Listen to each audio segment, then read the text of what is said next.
Hello, hello. It's the Adept. Yay. Hey, it happens. I'm doing all right, I guess. I'm running a little behind today because I'm on call and someone was having an issue and I wanted to help them out. You'll be seeing this guy again later. But yeah, how are you doing today, man?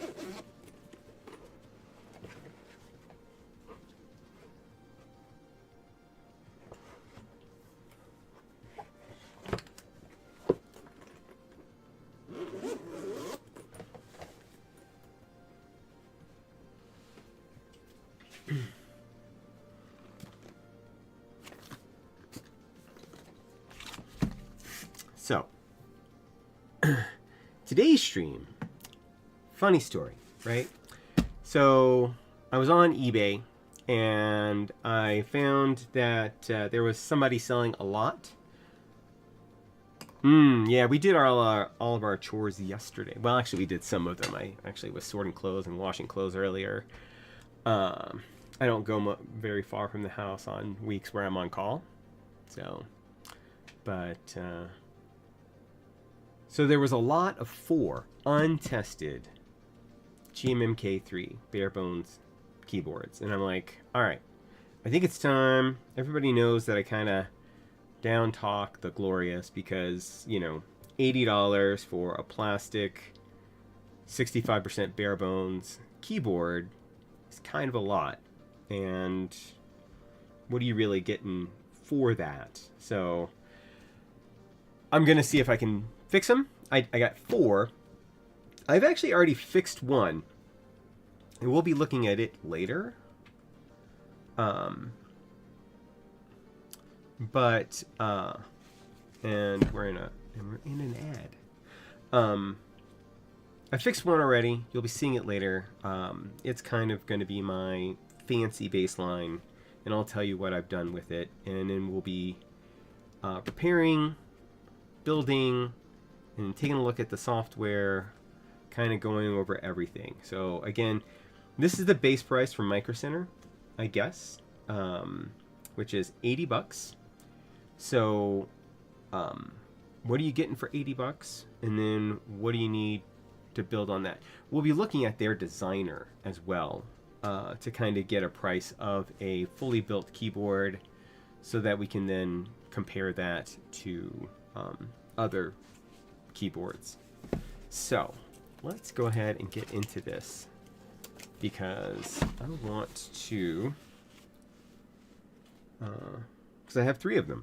So I'm looking at this, and right away I can see there's one pop socket here, which is a very common problem with these keyboards.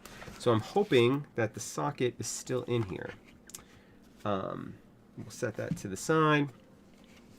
If you see there, this piece at the top comes out, but there's nothing in there. And then there is, let's see if all the stuff is in here. This one looks like it's got all of its extras. So it comes with, hey, look, another Glorious Holy Panda. We'll actually keep that on the side in case I need an extra. Then you have the Raptor, which is their clicky. I won't be using that. And then you have the Fox, which is their linear. It comes with a switch and keycap puller, both designed to ruin your hands by giving you carpal tunnel or repetitive stress disorder, whatever you want to call it. So don't use those. Get a real one. Don't get the Glorious one. We can take a look at that later. And then on the other side we have a braided A to C cable that is orange on the inside, kind of going with the whole orange theme.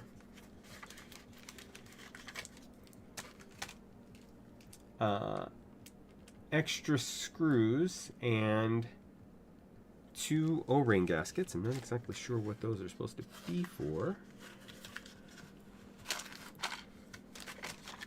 The orange Glorious screwdriver, which we will use to start.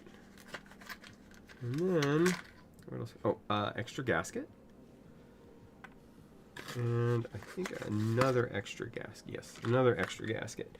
So these are their silicone gaskets. They are supposed to be firmer. I paid $60 for 4 untested. So basically $15 a piece.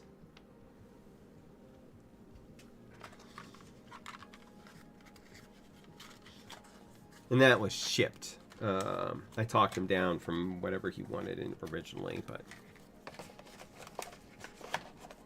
And that is everything that's in this box.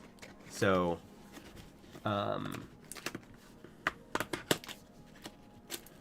that doesn't necessarily mean there's not more in the regular boxes, but I don't think that there is. So as you see, this is a north-facing aluminum plate. Comes stock with aluminum plate. Everything is replaceable. Like you can buy replacement tops, knobs, accent pieces, and the great orange bottom piece. And they can be replaced with additional plastic ones, or you can upgrade. Oh yeah, I can hear it inside. Oh, actually, you don't need to take off the knob in order to take off the top case. By the way, I learned that. But you can get aluminum tops or bottoms for it as well. So you can keep the ABS plastic. And we'll go over all of that later when we go to their website and take a look at it. But to open the Glorious GMMK 3, there are 8 Phillips head screws. They are M3 screws, and that means that I am going to replace them because Phillips head is stupid. So I will be upgrading that. That's probably the biggest upgrade that I'm going to do. We will use their screwdriver to start, though.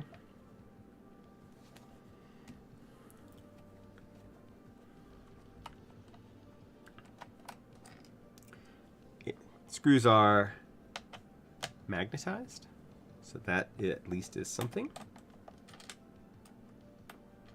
Not strongly magnetized, but magnetized.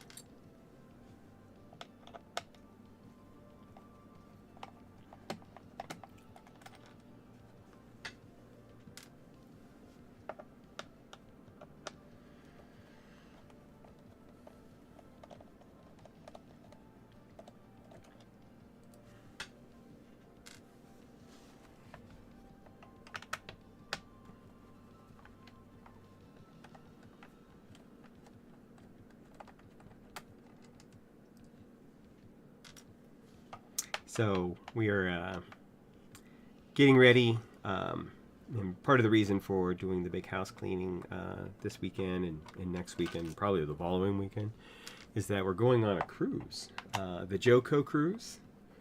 So we're going to Cabo San Lucas, La Paz, and essentially it is renting out, basically Jonathan Colton, the guy who wrote the Portal song. You know, this is a triumph, making a note here, huge success. He, for the past decade, has essentially rented out a cruise ship. And then, so it's only nerds. Yeah. Alright, let's take a look here. Excuse me for a second.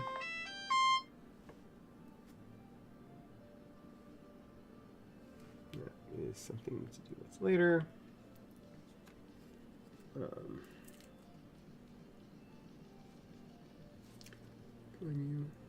Okay.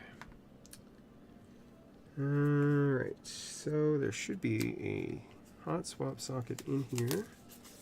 And there it is. Oh, there's 2. Nope, there's three sockets. So the question is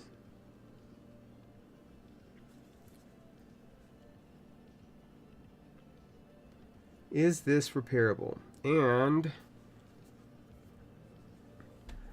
well, I don't think so. I think our first one is going to be a bust because I'm pretty sure it ripped off the pads. So there is that. So keyboard, well, technically two because I already did one. So this socket is good, but this socket and this socket both lost their pads, which you can see are still attached. Oh, other side. There you go. Are still attached to the hot swap sockets that we have. So, I mean, I like to think that I deserve a vacation sometimes, but I don't know. That is nothing. So we're going to set this guy off to the side. Maybe this will be a shorter stream than I thought. Keep all this together. And we'll break out keyboard number 2. Obviously also purchased by Micro Center, or from Micro Center. Has the top. Let's see, we have one pop socket here, one pop socket here.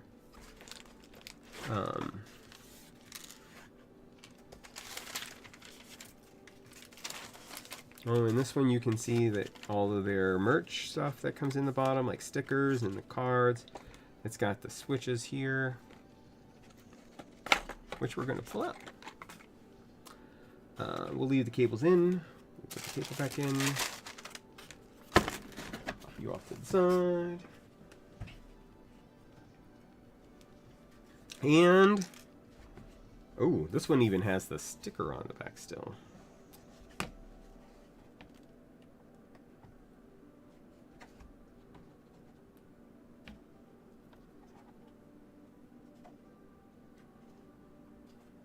Oh, I hope at least one of the other ones is salvageable.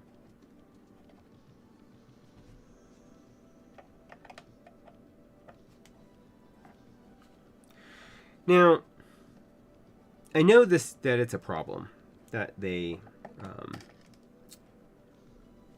pop the sockets. It's well documented on like Reddit and stuff, especially in the Glorious Reddit.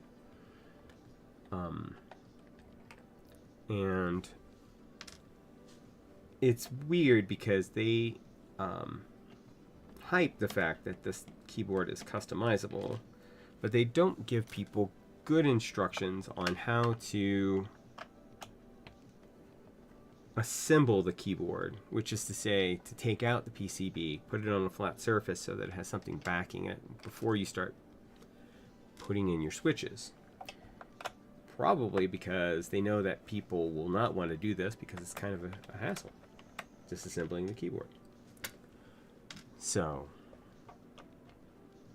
we'll talk to Glorious and see if we can get a replacement PCB for it. And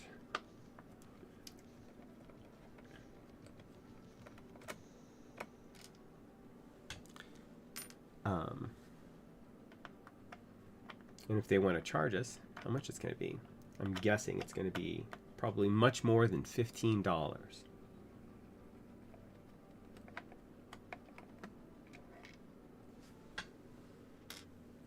Alright. Let's take a look here. I can hear it rattling. Alright. So there is a single JST, like a wide JST connector here on the bottom that we are going to disconnect. I see 4 hot swap sockets in here. This one is going to be DOA 2. Because I see what, 2 at least lost pads. All 3 of the 4 lost all their pads, or lost their pads. So we have 1 pad lost here, 1 pad lost here, and both of the pads here are gone. So 2 down, 1 to go. Which is a shame. I really wanted to build at least 1. Alright, you guys. Well, that's not going to be... And that's not going to work for a long period, but we'll do it for now anyway.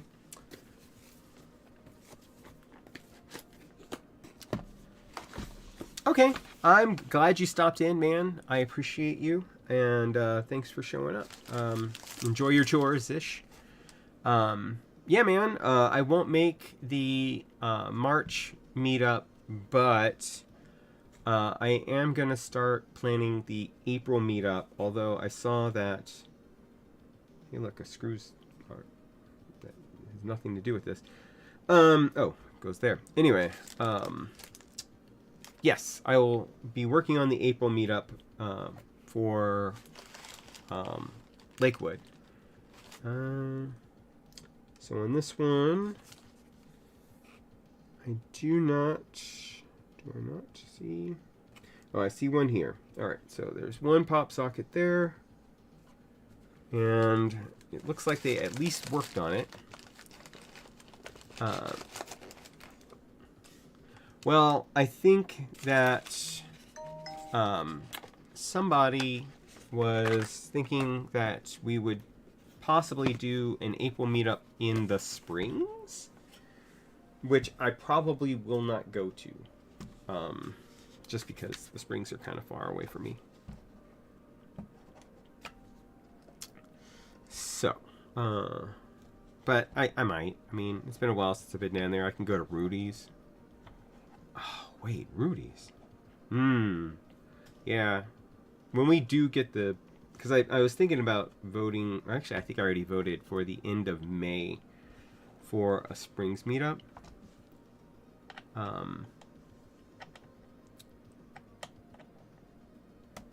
And I should, either way, hopefully, have my ASCII F by then. Possibly even the Zoom 64 by then. Which are my 2 outstanding purchases. Oh, and the Smurf. 3 outstanding purchases I have so far, or right now. And all of them could be here by April, if not almost certainly by May. Anyway, have a good one if you're still around. I'll talk to you.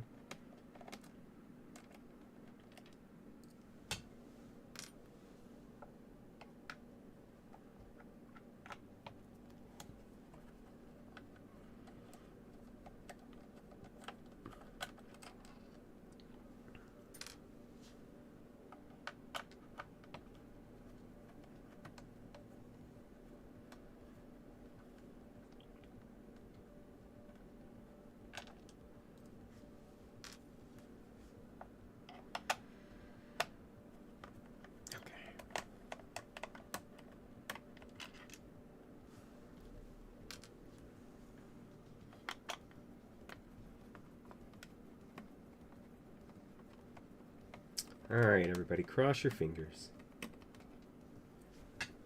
If this one is broken beyond repair, we're still gonna build it and see. But I hope it's not. And it is. I can see it already.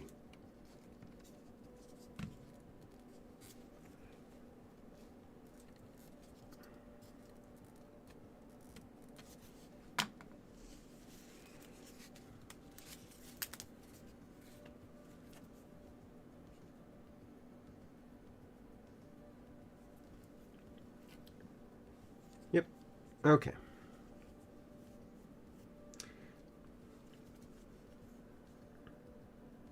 So this one actually has 2. Oh, there's the other one. Pop sockets on it. And they both have taken the pads with them. But we will build this one. Well, maybe we'll build one of the other ones. This one's kind of got some issues.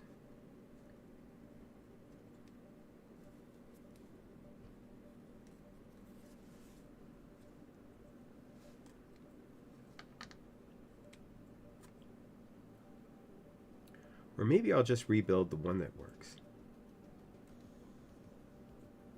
Then again, I might pop a socket on there. Another one. Because I did pop a socket on that one when I was trying to build it. Or when I was trying to build it as the test.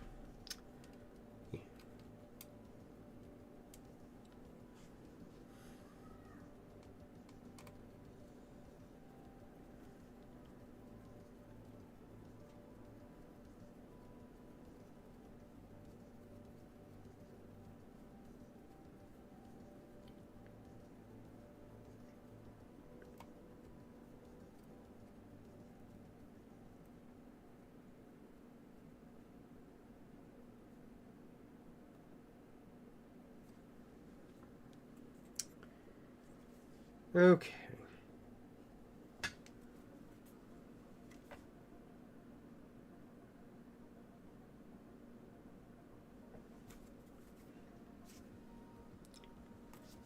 So, like I said, I'm going to see what I can do about getting replacement PCBs for these. We will go ahead and build this one. I will not use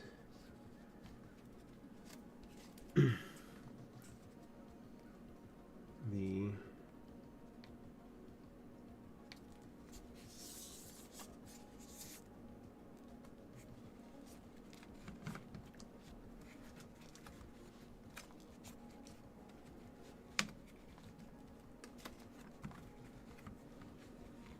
By the way, I just want to note the gaskets on this thing. It's so full of gaskets. I actually have been taking out these 3. One here and the 2 under the spacebar. And then go back into the groove because we love Get Into the Groove.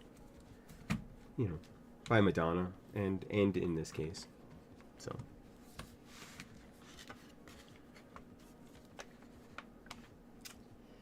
let's go ahead and put it back together.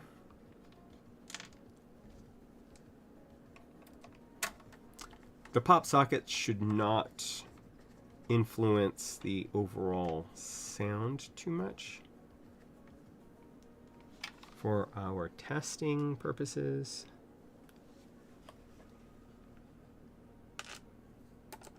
So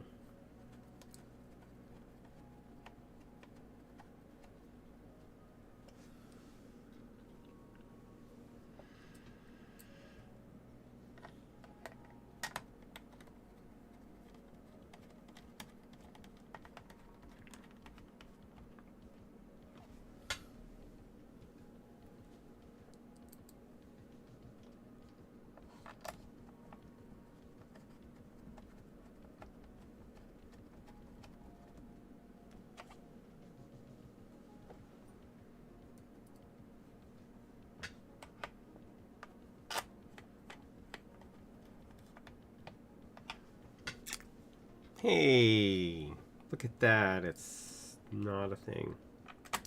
You can all ignore that.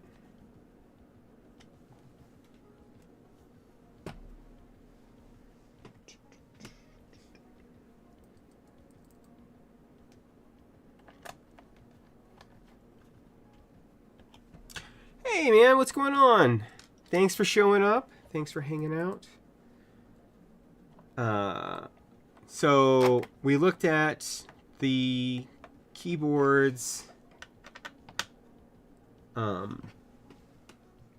I got, the lot of keyboards that I got, and every one of them, except for the one that I opened first and did as my test, has not only popped their sockets, but they took the pads with them. So all of them are currently unrepairable. I am gonna build this one just to kind of show off, and then we'll look at the software. But yeah, so that's a thing.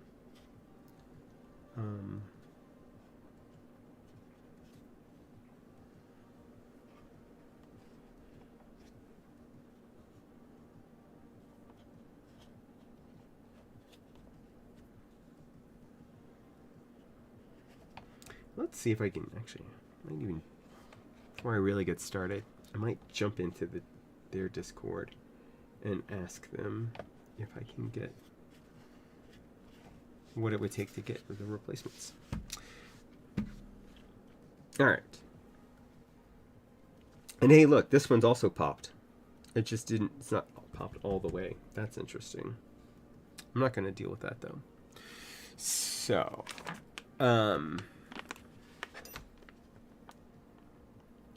scratch back the trace and solder the tin pad down. I don't know what that means. I mean, I think I know what that means. But how do you get the pad to connect? So these are the Glorious Holy Pandas.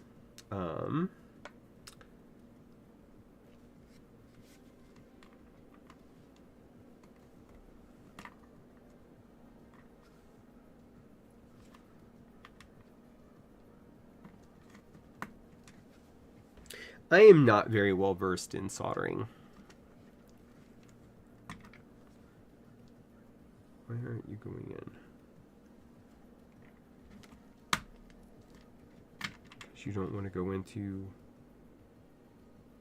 this keyboard? Because you don't like it? I don't know. Let's try a different one.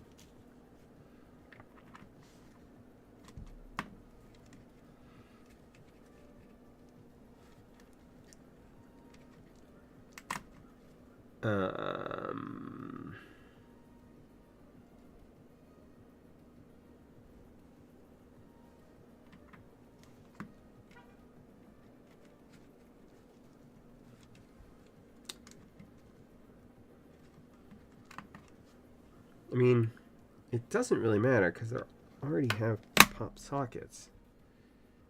So, I guess we'll just go for it.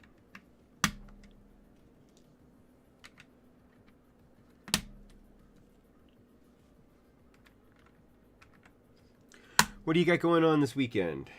Anything fun? Anything interesting? Anything not fun? Anything not interesting? Just, you know, whatever.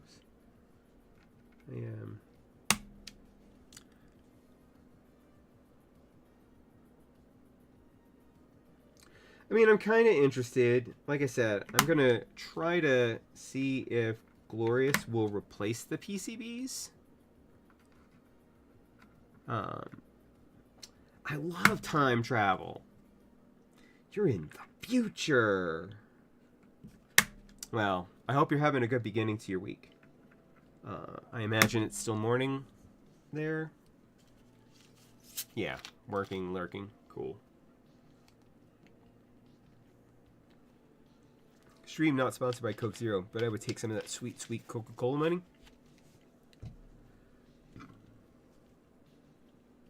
Well, later on, I'm going to be comparing a working one of these because I got a lot of 4 of them. And when I did, the first one I opened, or rather, I kind of went through them all. It was actually the last one I opened because I wanted to see if they had pop sockets, because I knew that was a thing with Glorious keyboards, that they were known for popping their sockets. But I didn't know that they were known for popping their pads, which is a thing, apparently. Because that's the majority of this was the pads being completely taken off.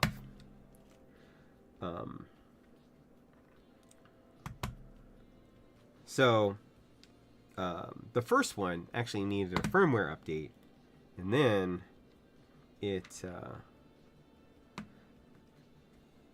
just needed to be reset. And I built it, and actually when I built it, the 9 popped its socket.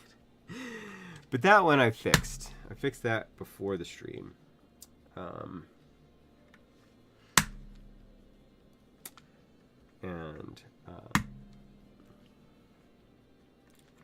And so I built that one out as a test and as an example of what you can do with the GMMK3. And then kind of we'll go over like comparing it to some similarly priced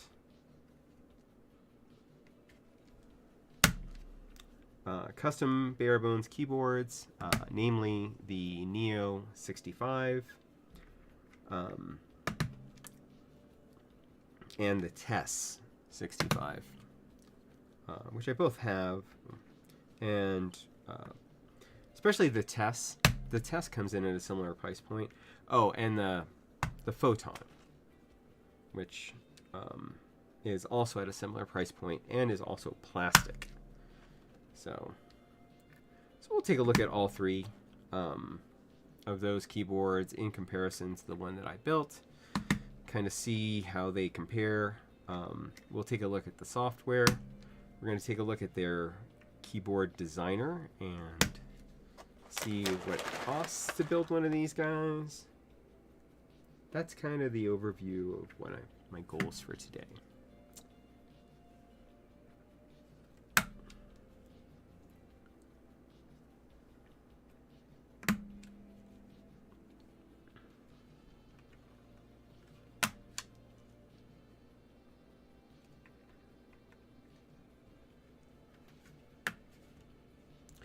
And I knew I wanted to build one. Come on. Jesus.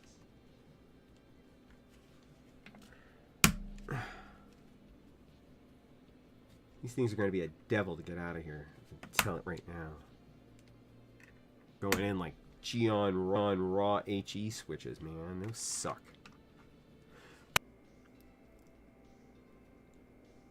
Not the pins. Just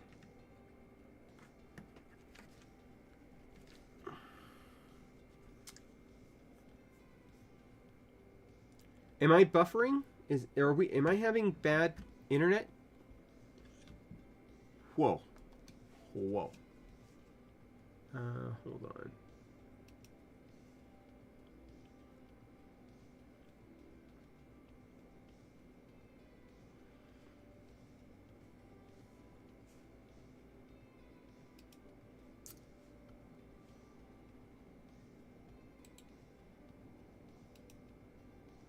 Let me shut down some stuff. Hold, please.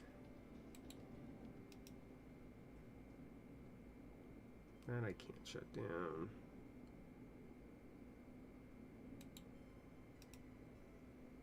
Bet it's these.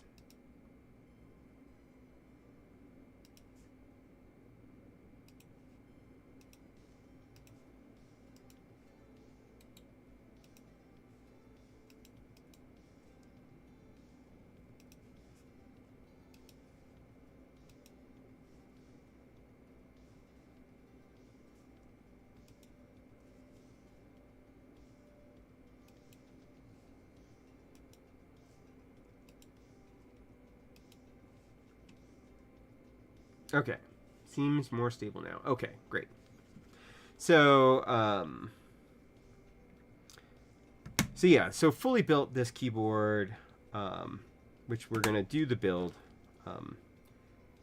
is around just over $200, about $211, and we're gonna look at the designer that will show us that in a little bit.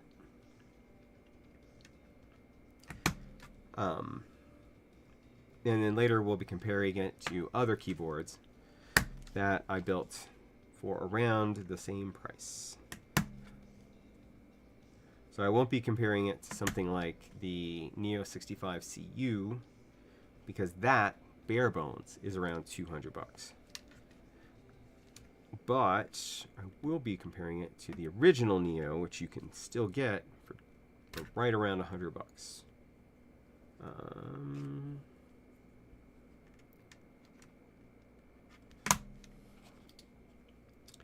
Now, this keyboard is not technically completely functional, and that is because it has popped several sockets and taken the pads with them.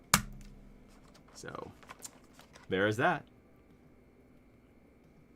Yeah, and it's not uncommon for them to have those issues. I heard about that, and that's kind of why I looked for that first. The keycaps that we're going to use, and we can use one of two, and that is there is the Nightlife, I think. Is that what this is?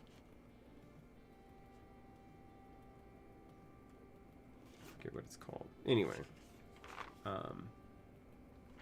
Or the Celestial Fire. So this is a newer set. Or sorry, this is a newer set, so it has a little bit better kitting. But they both kind of suck overall in the kitting department because... oh, there it is. It is After Party. That's it. Not Nightlight. After Party. So we can go with a red. Let's go with a red build. I know Godson likes red, so we're going to go with Celestial Fire.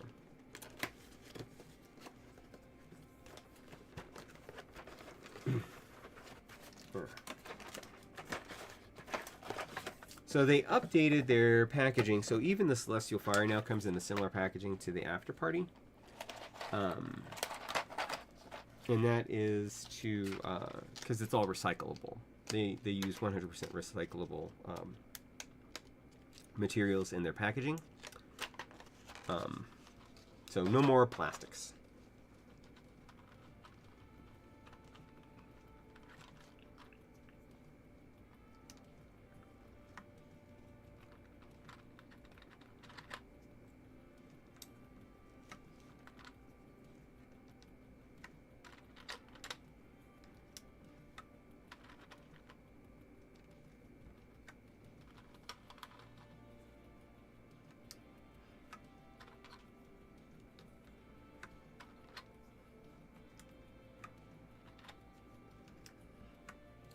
Now, I do actually really enjoy the Glorious keycap sets. I think that they're nice. Die sub, if you like die sub sets, then there is. And you are not going to be doing any fancy things like 7U or stepped caps. Then you might be able to use this set. Their keycap sets are designed only to work with their stuff.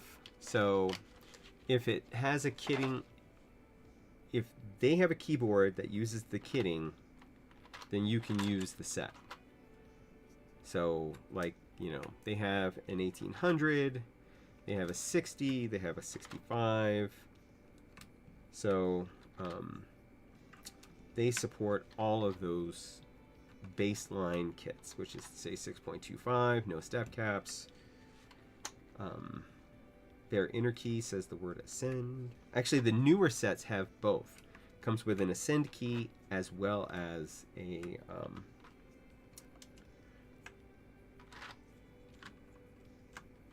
an inner key.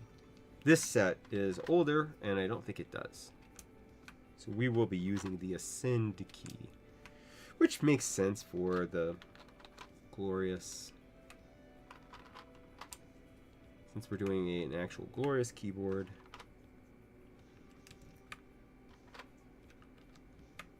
But yeah. Digging it. Something just happened? It's weird.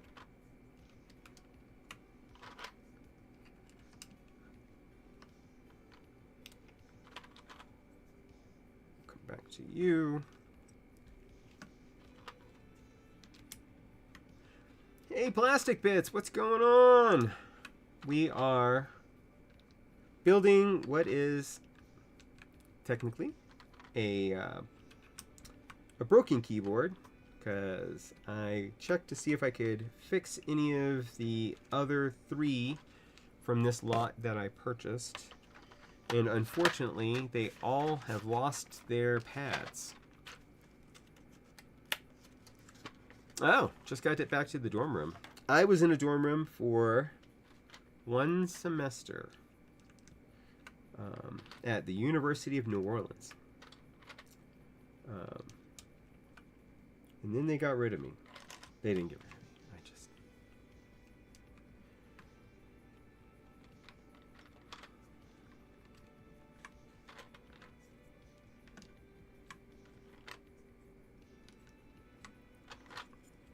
And then I would occasionally hang out with my friends. So back in the day, they had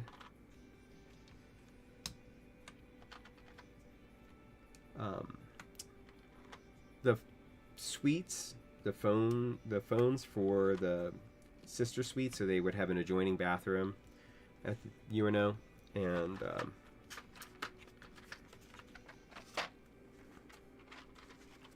the adjoining suites would have 1 phone between the 2. So my friend who was in the dorm, he actually went and rewired the phone so that the suite mates had... Not only did the suite mates share with another pair of suites, but he also wired in a second line so that he could run a BBS out of his dorm. So he was kind of crazy back in the day. So this is the keyboard. Let's go ahead and give it some power.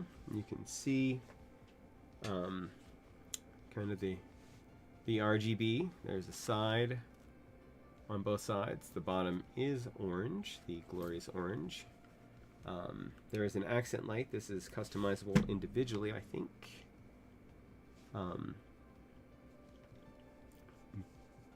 And this is built with Glorious Pandas and the Glorious Celestial Fire die-sub PVT keycaps. So let's do a sound test, and then we'll take a look at the website and my build. So here we go. Oh wait, stop the music. I mean that literally. All right.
Yeah. So, not too bad. And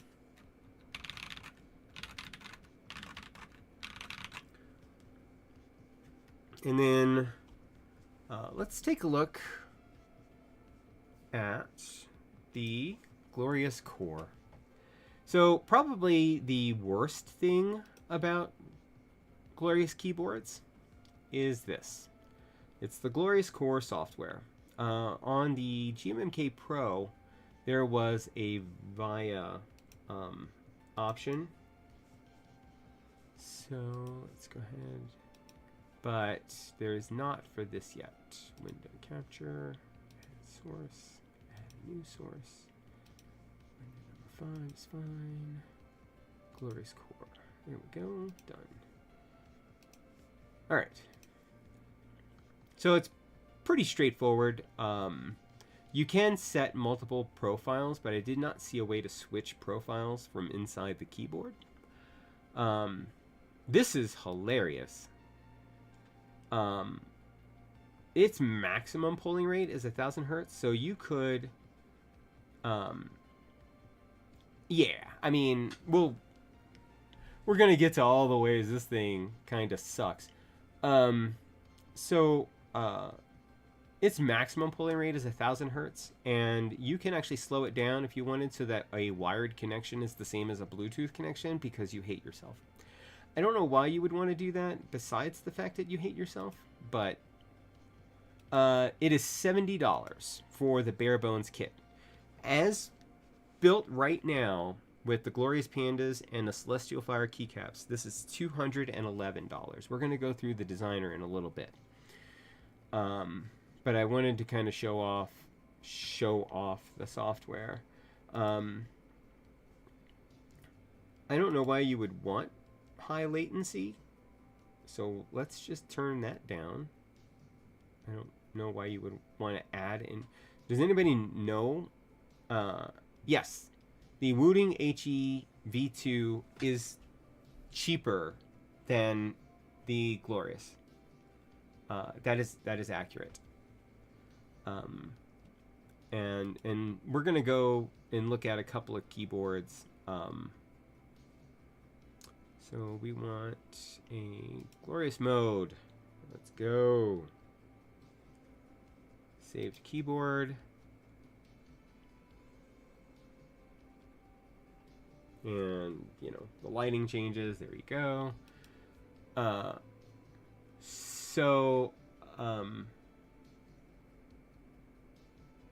This is the key mapping. They call it key binding. And interesting fact, you'll note there is no option here to alter the function layer. So that is not programmable through their software.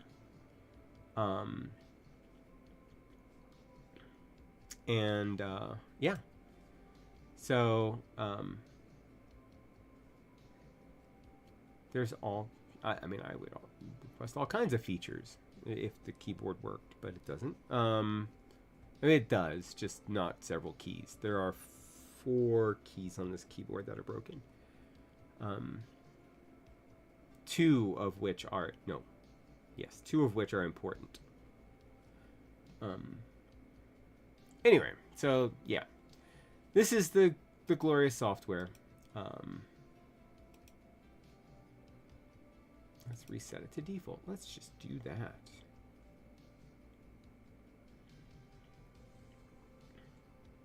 All right. And yeah, like I said, with that, okay.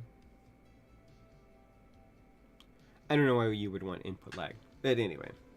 So, so that's this keyboard, and again, with the Pandas.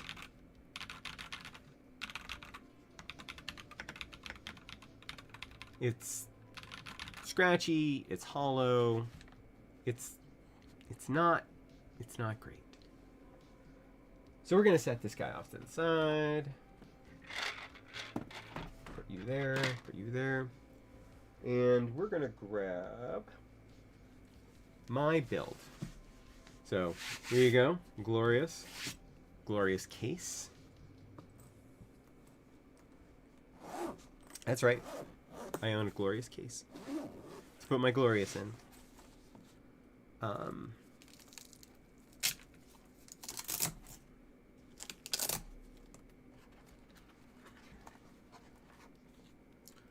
And I've already forgotten what switches I put in here. So we'll take a look in just a second.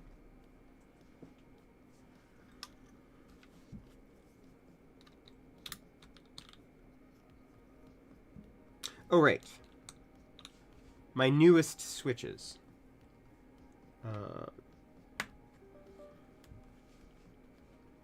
So you'll notice that this keyboard does not come up in the Glorious core. And the reason for that is I have been trying to get a VIA firmware build that works on here. I have a working firmware, except it actually crashes out when I try to load it into VIA. So the keyboard works, but it doesn't actually open in VIA. Now, we're going to pause the music again and do a quick sound test. So the alterations that I made on this keyboard are as follows. I took the Photons case pour-on foam and replaced the Glorious foam, which is here, which is essentially kind of a closed cell styrofoam almost kind of feel. So there's that. And then again, it has Gateron mint or smoothie mint switches, brand new smoothies from Gateron, which are probably their highest pitch. And then I put GMK Redline on here. Now I got the GMK Redline for about $50. As a matter of fact, I got it for $50, which is roughly the same cost and maybe a little less than the Celestial Fire. And then I pulled off the 3 gaskets, one here and the 2 under the spacebar. And I replaced the Phillips head screws in the bottom of the case with some M3 hex screws, but that obviously won't affect the sound. Let's go ahead and do a quick sound test.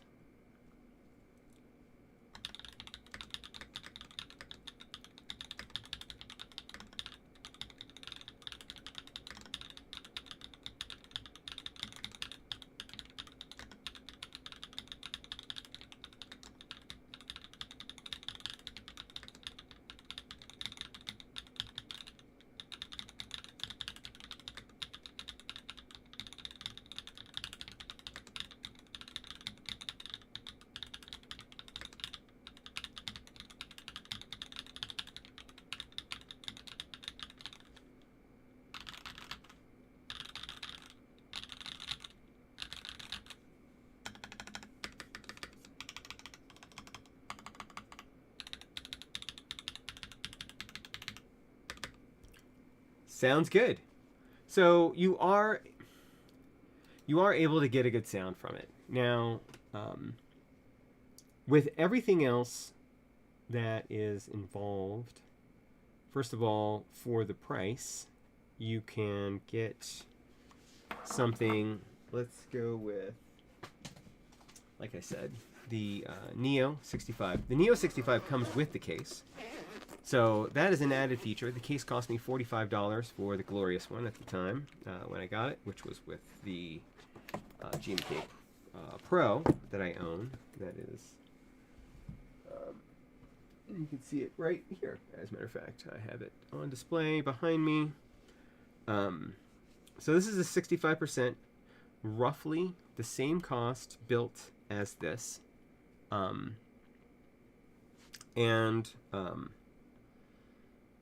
So this has HMX cheese, butter, HMX butter, and GMK also, but Metropolis. So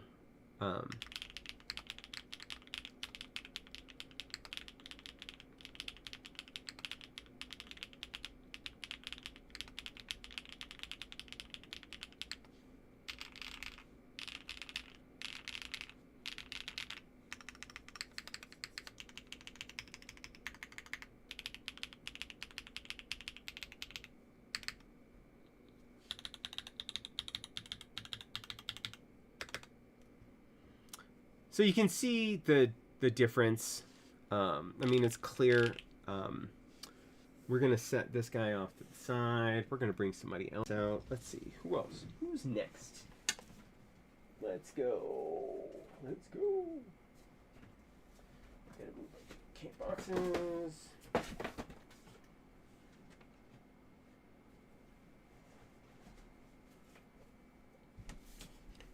So this is the Photon. This is by Cannon Keys.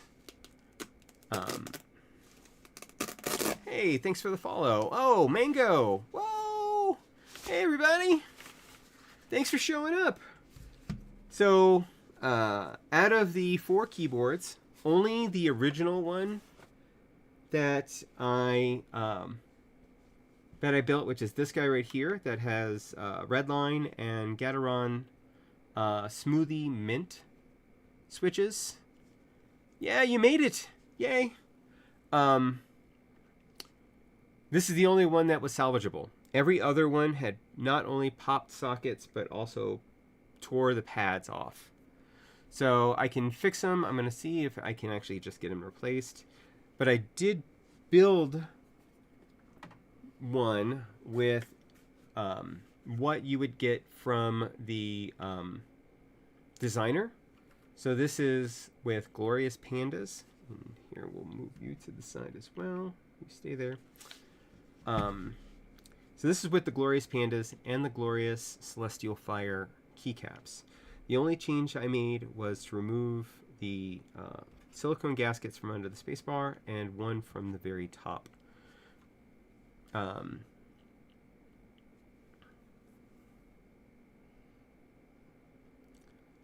Well, the mint smoothies are different. They are higher pitched than the standard smoothies. And so you have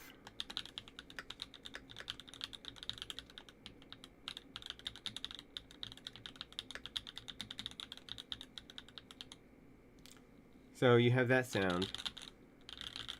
Now this is also GMK keycaps, so this is going to be ABS, so they're going to be higher pitched because of that as well.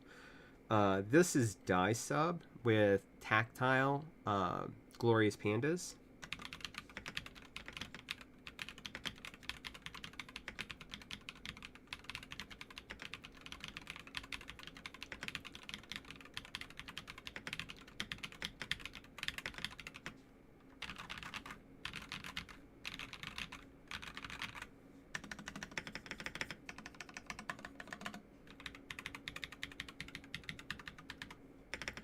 I mean, the spacebar sounds pretty good, but overall, it's kind of lacking.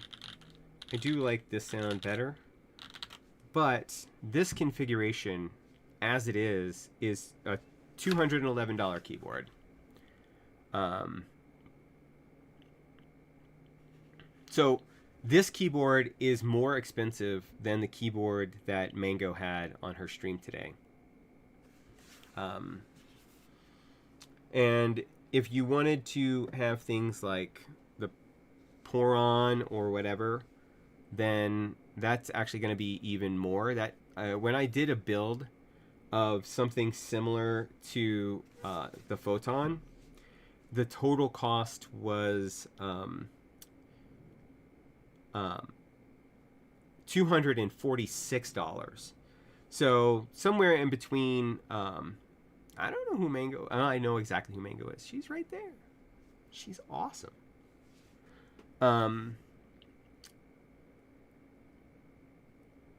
So Mango is Mango Keeps, and I don't have that. I need to start doing that.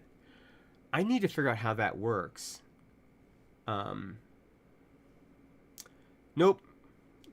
Awesome is not in debate. I think Mango's awesome. I think you're awesome too, Mikey. You're just mean to Mango because I don't know why. I think it's friendly banter. I hope. I need to, if I wanted to fix them, I would need to reattach attach the pads to the hot swap sockets that they were popped from, which somebody was saying that you can do. It just sounds like a lot of problem, and it's something that happens a lot with the Glorious keyboards, is they have a tendency to pop their sockets. I don't know why. So this is the Photon, and it's similar price point. These are double shot PBT,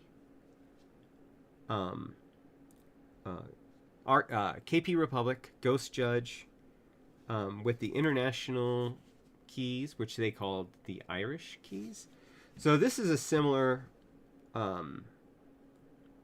price point as far as everything is concerned. And this has HMX Poro in it.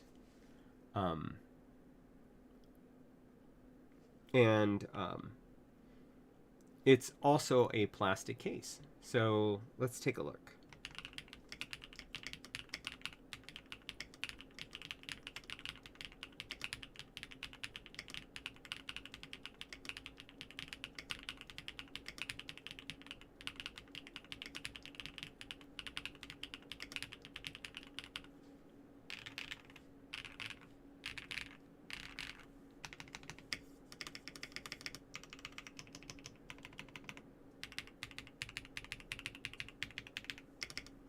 So,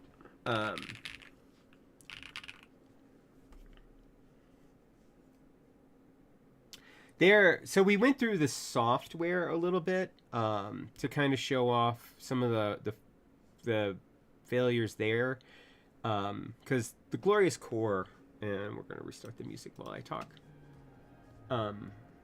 The Glorious Core software is you can't change the function layer. You can't reassign anything in the function layer. The maximum polling rate on the keyboard is 1,000 hertz. You can step that down. So you can actually step it down so that it's the same as Bluetooth, which is 125 hertz. And then there's like 4 steps in between, like 250 and 500. If you wanted to have the polling rate be slower than 1,000, I don't know why you would want to do that. They also add latency. Like you can set a 16 millisecond latency, which is the default.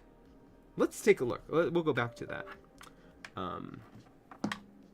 You stay there. You come here. Because this is really what we're comparing everything to anyway, because this is actually the Glorious build. So this is Glorious switches, it's Glorious keycaps. This is what costs $211. And if we go ahead and we go back to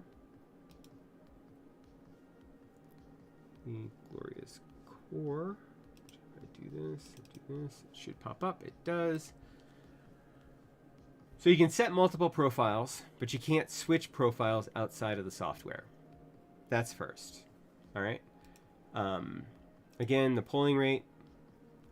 Yeah, it's glorious. No, it's not. The polling rate is defaulting to 1,000 hertz, and you can step it down to Bluetooth speed if you want, or you could just get a better Bluetooth keyboard.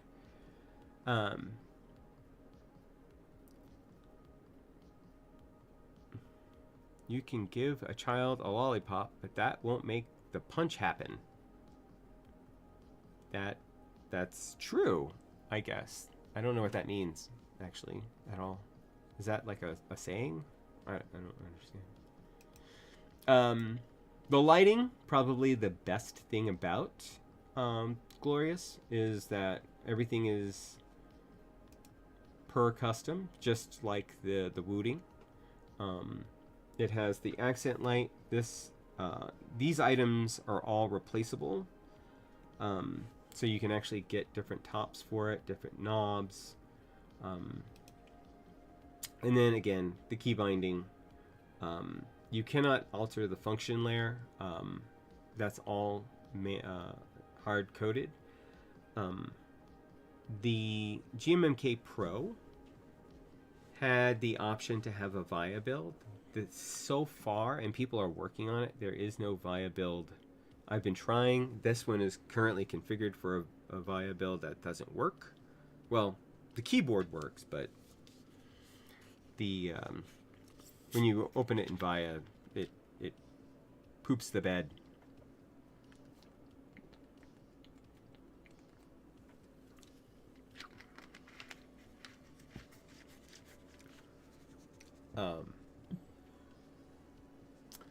So yeah.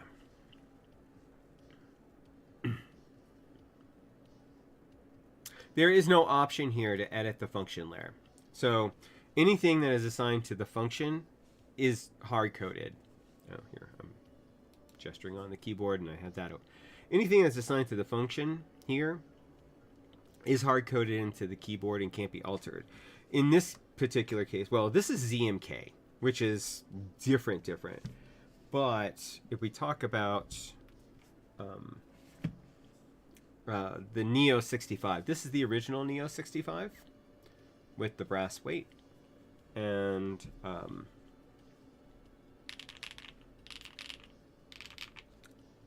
you can go into VIA and assign anything you want, anywhere you want, using their software. As a matter of fact, it has, what, 4 layers? Let's see.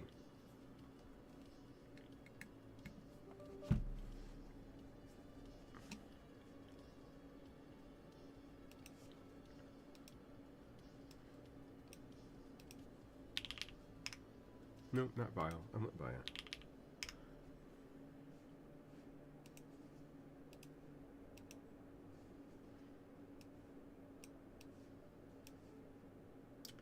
So let me show you what VIA looks like so you can understand where I'm coming from.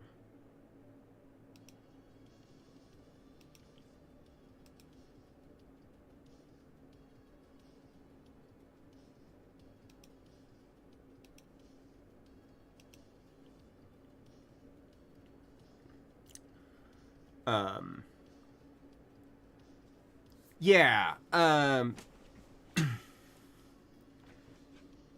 So this is the VIA configuration. So you'll see that there are 3 different or 4 different layers: 0, 1, 2, and 3. Now, generally, what you're going to have on a lot of keyboards these days is 0 and 1, and then 2 and 3. 0 and 1 is going to be your Windows configuration, and we'll have your Windows main layer, which is 0, and that's the one that you see here. And then you have your Windows, go to it, function layer. So I generally assign my function layer like this.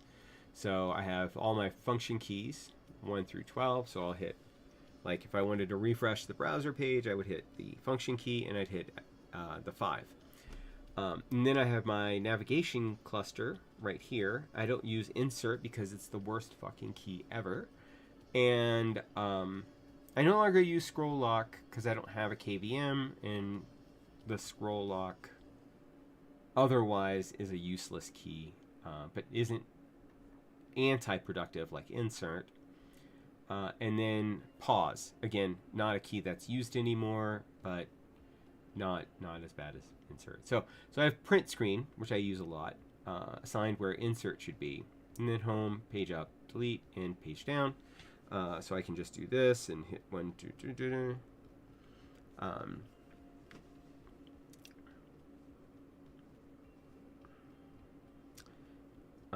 You use function on right alt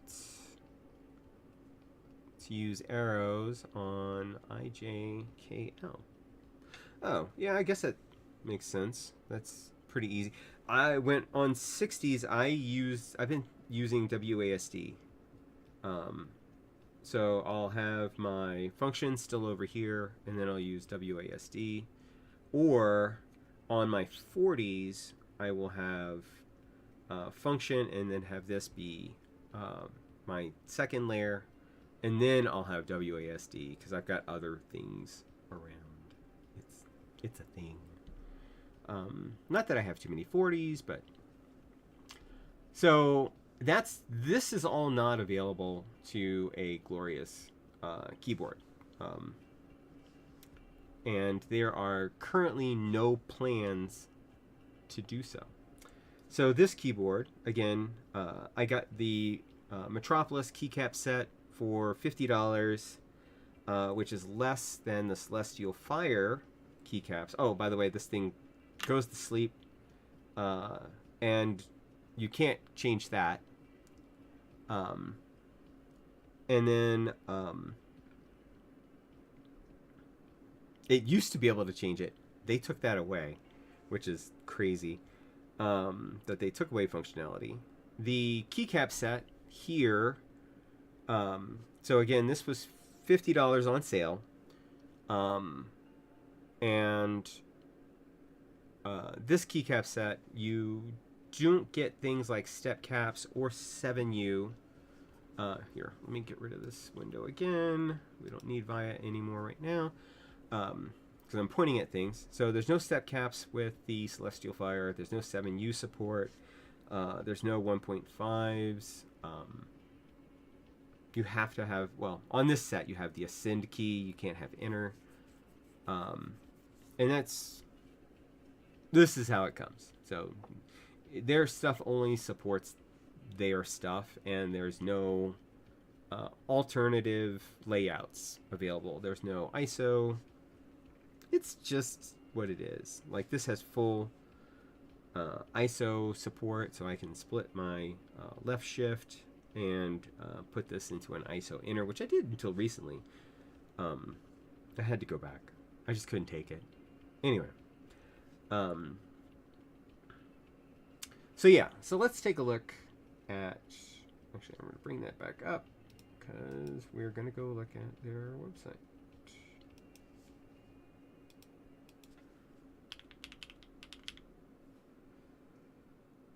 Glorious Gaming. Yeah, I was looking at bottom cases, but we'll come back to that. So this is a custom design. Start from scratch. Design. So we're going to build this keyboard. It is English, 65%. It is wired. It is MX. It is north facing. We're going with plastic. Well, we don't want black, we want orange. Well, they don't give you the option to change the orange or make it the orange. But we'll consider it zero cost. The switch, this is the top case. So this is black. Then we're going to go into switches. Panda Standard MX, which are these, same as the ones that are on it. It is a Windows layout.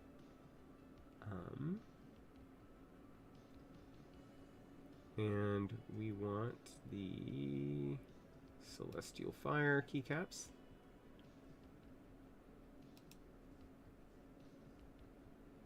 Plastic knob. What's up, Notice? Wow, yay. Comes with a cable, yay. Typing feel, we're going with black aluminum because that's what's on it. Firm silicone gaskets because that's what's on it.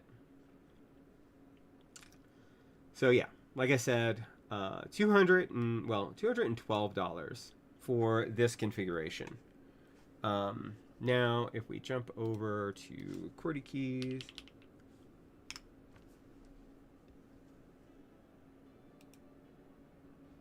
Neo Studios, Neo. Wait, actually, I might be in a bit of a pickle here because. Oh no, there it is. Like, I don't see that. All right. So navy, brass weight, tri-mode, non-flex cut, PC plate,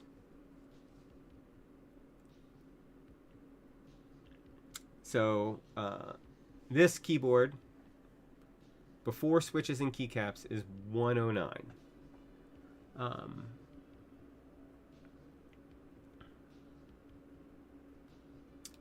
And again, I got my Metropolis for $50.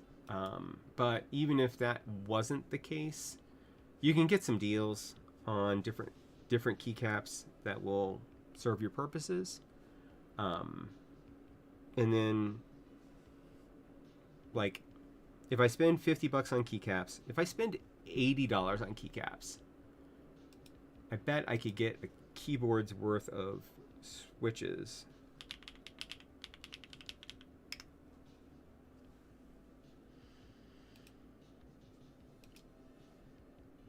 So I need 7 packs of switches. Let's go with firecrackers.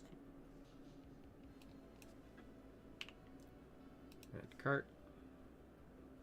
So that's $29 for switches. Keycaps. See if we can find some nice keycaps to go on here.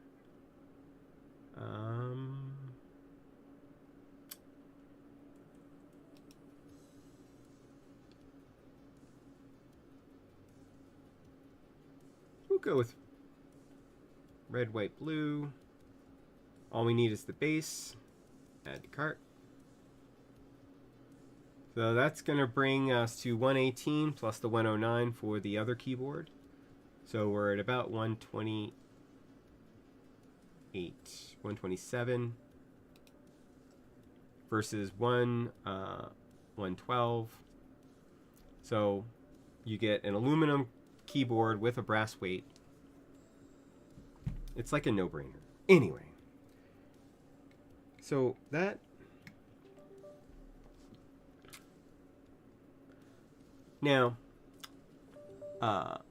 for you, Swoozy, let's talk the other. This is my working one.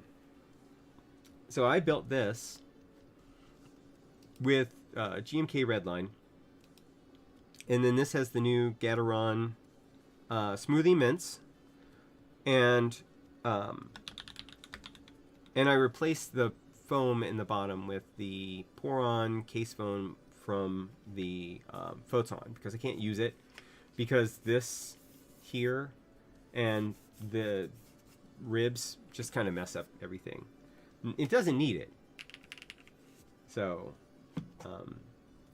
but I put in pour-on foam in the base and took out the gaskets again here and under the space bar.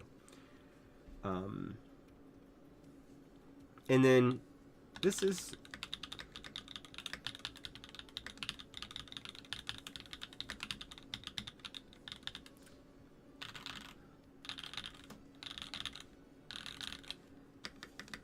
now, so I mean, would I recommend you sell it off and get something else? Yes, I kind of would.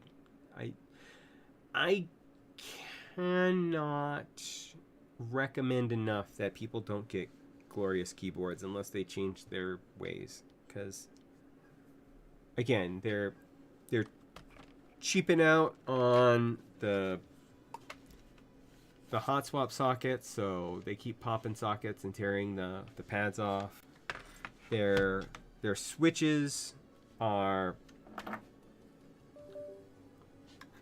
gotta make sure that this stays in the groove so that it doesn't fall behind. The switches, you know, this is probably supposed to be their best switch, which is the Glorious Panda. I got 4 of them at a lot of 4 untested GMMK 3s, and I wanted to see if I could repair them. So I was able to repair this one. This is the only one because it didn't have any pop sockets until I tried to start building it, and then it popped a socket but didn't tear the pad, so I was able to resolder it. And I thought or I didn't know at the time that the pads were broken on all of these. So I was hoping that I would be able to resolder them. Once I got into it, I realized that I couldn't. So each one of the other three has a usually about two. I got it on a lot on eBay for $60. So basically $15 a keyboard. To kind of, I got it. I paid $60 figuring that hopefully I could fix at least one of them. And I'm going to see if I can get replacement PCBs for the other three. But essentially, I just, I bought it for content, and I kind of like,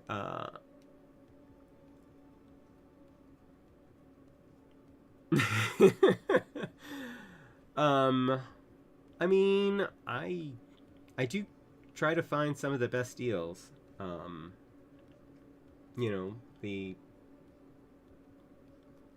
The this lot of keyboards, not my best deal because I mean they're glorious, but I was able to, and in the Glorious Panda switches I actually got for free at a meetup. Somebody didn't want them anymore and was just giving them away. I did get these on sale for $30 instead of $60, but that was like a long while ago.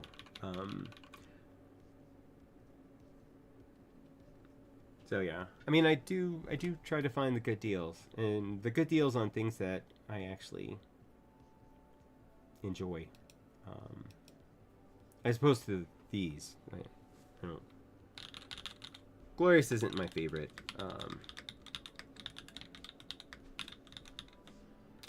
I think I was able to get a pretty good sound out of this.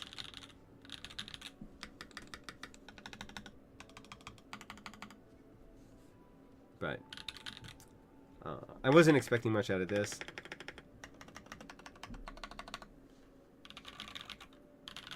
But it doesn't sound too bad. It's just not really that good either. When you compare it to something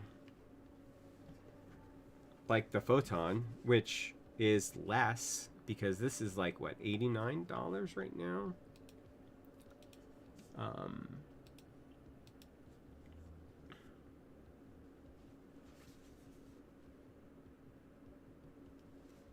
Do I have this connected to anything?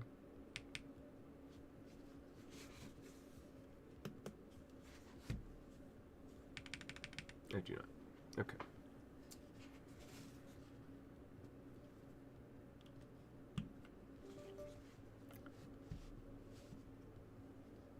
Don't use their lube. Their lube is crap. I used the lube in the beginning. I got their keycap puller.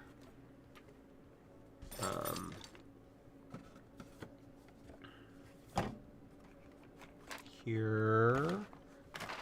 Don't do that.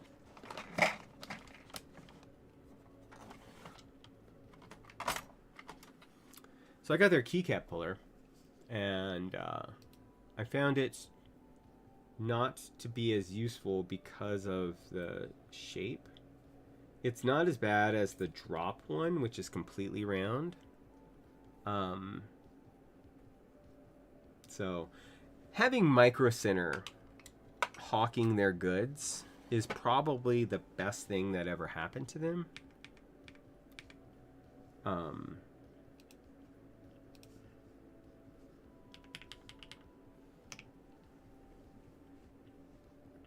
But when you compare the plastic case keyboard here, and this is a double shot PBT,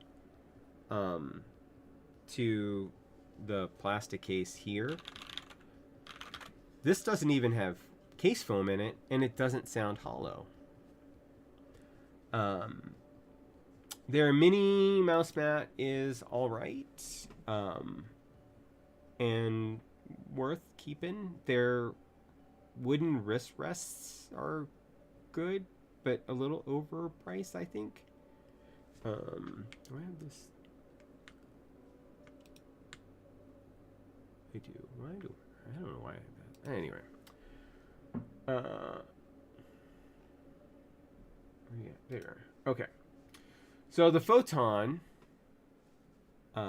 base is 104.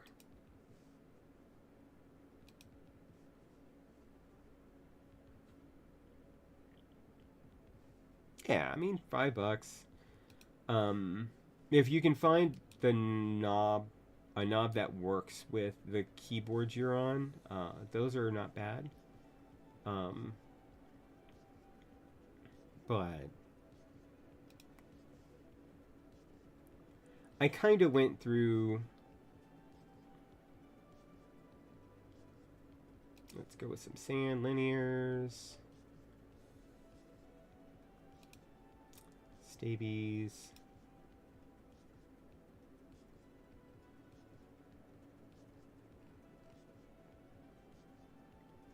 Alright, so this is going to be a complete keyboard. And they're going to build it for us. So it will come built just like the... Oh, did it?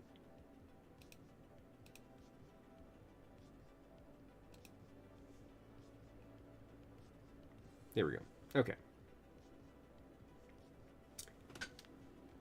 So the complete kit, they're going to build it for us.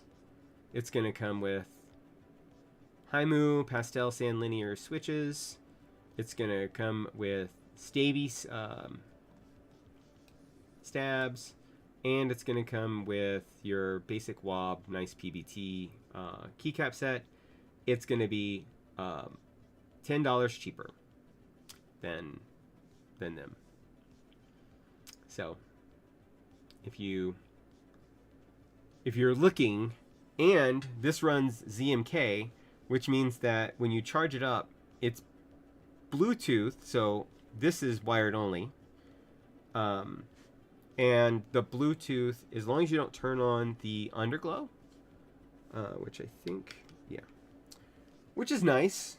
Nice little underglow if you want to use it. But if you don't use the underglow, you can use a single charge for 6 months on the photon. And if you're part of the Colorado keyboard community, the guy who developed ZMK is part of that community. So, I mean, you can ask him questions. You can shake his hand. You can get his sticker. He has stickers. So, you know, this...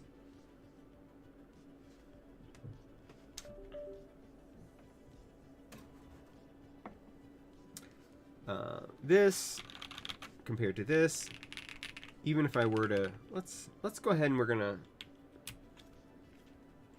put a couple of the pandas in here.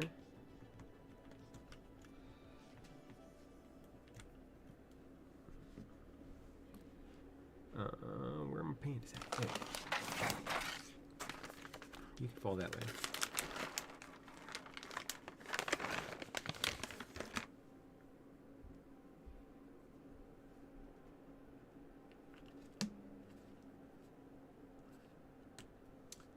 These guys don't even want to go in. Not even a little. No wonder they pop so many sockets.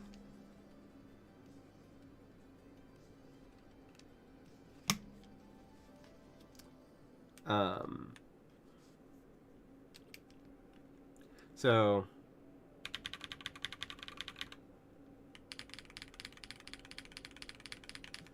even if we were to take the keycaps, switch the keycaps around, we want to make this completely fair.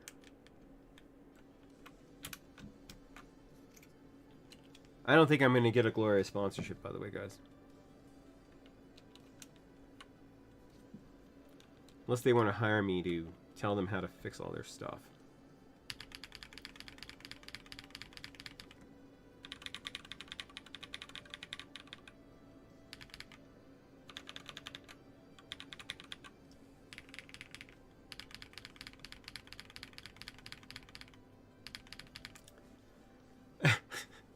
He has 50 minutes of typing on a... Why would you...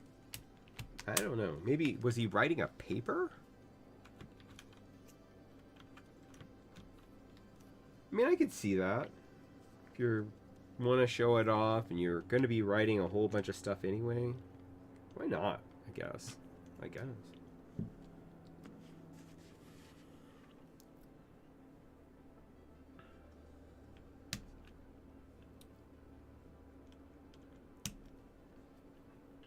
So I was showing off this, and I showed off the Neo. There's one other keyboard that you can purchase right now that I wanted to... There you go. It did not come with the slipcase here. The slipcase is an extra part. And I think it's nice. It's not my best case, but I tend to get... oh, notice. I tend to get cases. There's a place called Nellis Auction, which is... There's like one in Denver. There's one in Vegas. And there's a few other ones. And they have keyboard cases coming up there all the time.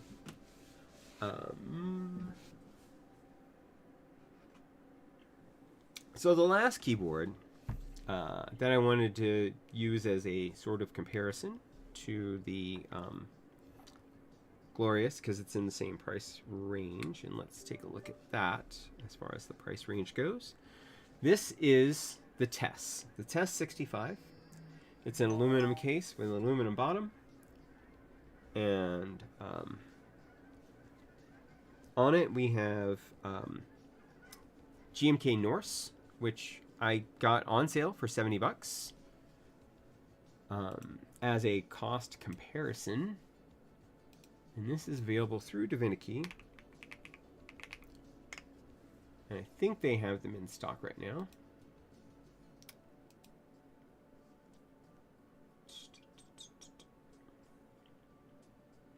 So we're not comparing it to things like the Tofu, because the Tofu costs more. Where's my Tess at?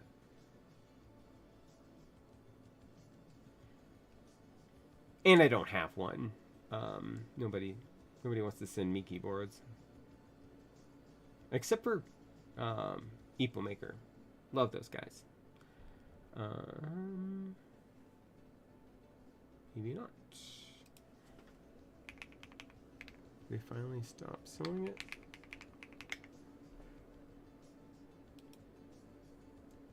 Oh, no, it's now out of stock. Alright, never mind. I was going to show this off because it was $85. You can find it on the aftermarket probably. But, I mean, it's a good example of another keyboard that you can find for the same price as the Glorious. That is just design-wise better. This is a tri-mode keyboard by default. Doesn't come doesn't come wired only, but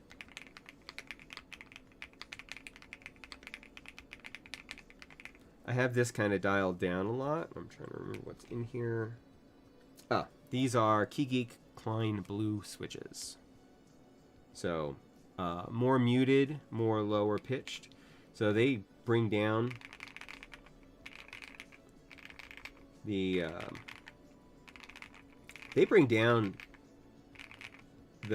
ABS GMK keycaps a lot. Not nearly as in your face. In comparing it to this, I can't believe that I'm on a stream and I'm like, there's like 3 GMK keycap sets. I feel like a real streamer now, I guess. But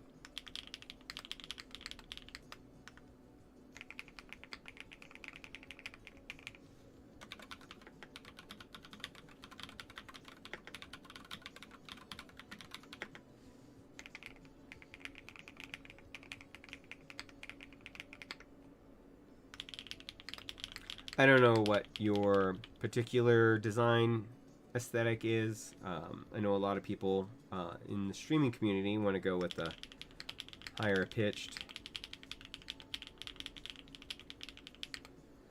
I personally kind of go with this. It's mellow, unobtrusive. This sounds kind of hollow to me.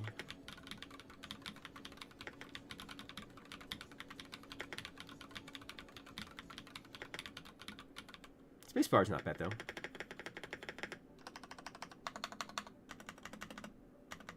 Everything else sounds like garbage to me. And keep in mind, this is all my opinion. You even get one more key, so it's like 2 key, 3 key, 4 key. I don't know. I don't really use any of them because I always go to that aforementioned navigation cluster here with OP, bracket, L, semicolon, and single quote. Which you can't do here because you can't operate the function there. Anyway. Alright. Anybody have any questions about the board?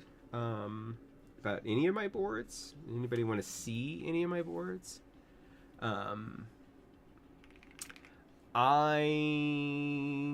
The Creamy Jade are Epo Maker, not HMX. Is that what you're talking about? I don't think there is an HMX Creamy Jade.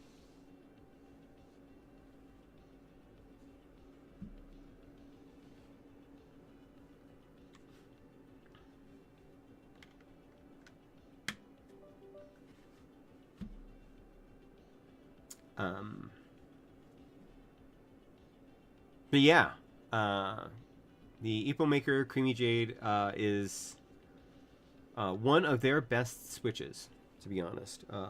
I liked the Jade switches. They were alright. And then if you are after silent switches, their sea salts are... Like when I type on their sea salt silence, it is very, for me, and again, opinion, reminiscent of the of Topra. It doesn't have much of a mushy bottom out, and the sound kind of has that that I associate with Topra keyboards.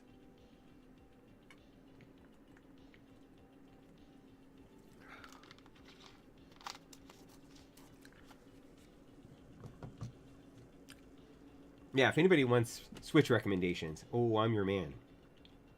I mean, Mikey's also the man. Because he tries a lot of different Switches, but...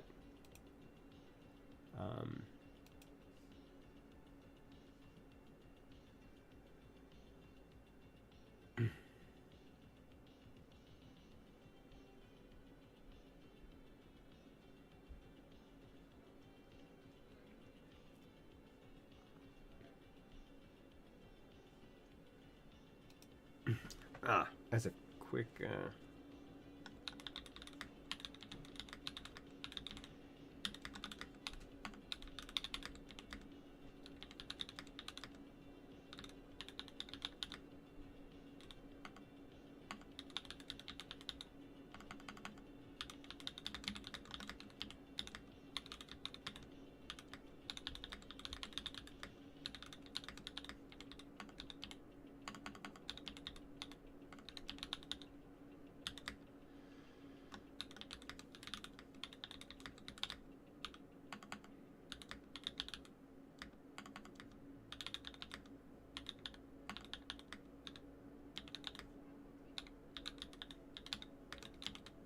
Oh! Thanks for the sub! Yay, subbing! I love subs. And also, if you do want to buy Switches and you go through Unikeys, you can use my what do you call it? Associate link, which is in my beacons, beacons.ai/theadept. Or Mango has one. I think maybe Mikey has one, depending on what you like. Wow, 8 out of 10 new subs. So close. Anyway, use one of our affiliate links. It doesn't matter whose, just, it essentially is helping everybody stream out depending on who you use, and that's the thing.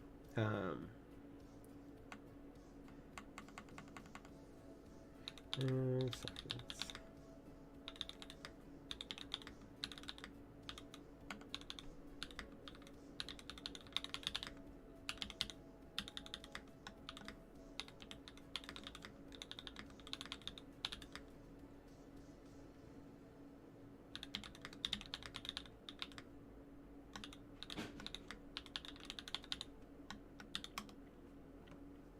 Let's see. So I sent Glorious Aaron a message asking him if what would be involved to get replacement PCBs for the other 3. And this guy here that have the sockets that have come off, that the pads have come with it. And we'll see what they say. I'm guessing they're going to say you're SOL. And maybe that's just the way it is. Hopefully that's not, and I'll update everybody probably on a later stream. As a reminder, I will have one more stream no, I have 2 more streams this month. I have the 8th and the 15th. Then the following 2 weeks I will be on my cruise. So yay, cruise. We're going to La Paz and Cabo San Lucas on a nerd cruise. It's so awesome. I'm so excited. But yeah, let's see. Is there anything else we wanted to compare to? Because we can compare it to this one. Like this is probably peak Glorious right here. I mean, I guess we could get the aluminum top, because the aluminum top is like not, I mean, to get the aluminum top, I think it's like $20. To get the aluminum bottom though, I think it's like 70.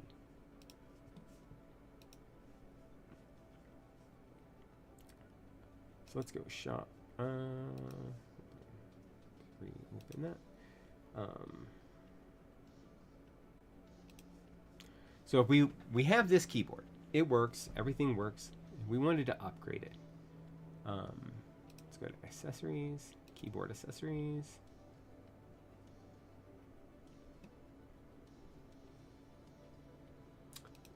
Top frames. 65% metal. $40. So I can get a blue, or there's no red.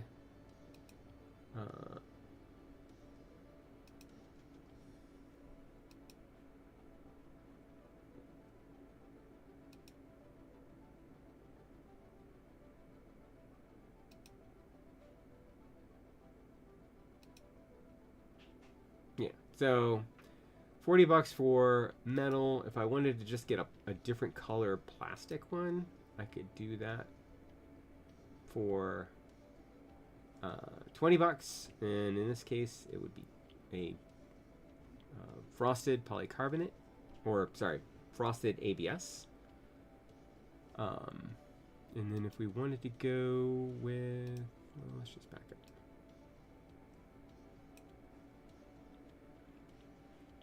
Bottom cases.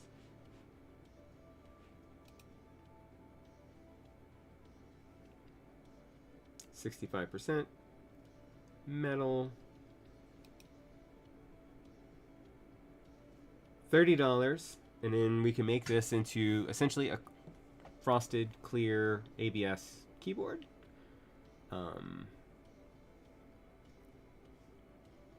So $20 plus, so about $50. So now we're at $260 if we wanted to get that modification. If we bought it built that way, it might not be anymore.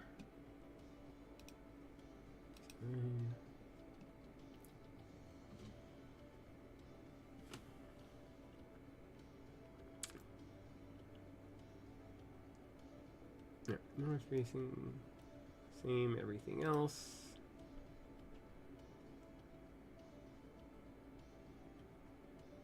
Exofrost. Exofrost.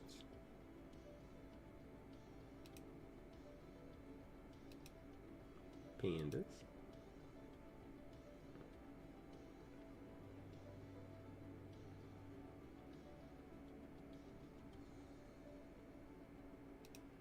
Polychroma. Keeping with that clear theme. So yeah, it would be $10 cheaper. If you wanted to design your own and get the clear ABS case with the clear keycaps. These things, though, they sound like complete garbage. I would never recommend getting the polychroma keycaps from them. I have a set that I bought aftermarket, and they are just crap. Not to mention they are UV printed on top, so I have a problem with that because it doesn't stay like over time. Double shot is much better. Die sub is good because it doesn't wear that fast, but if you have long nails and you dig into your keys, like if you type pointed down and you have nails, you can actually dig into die sub. Just keep that in mind. So like these keycaps, you could theoretically, and I've seen it, dig out the WASD. It's crazy. So yeah. I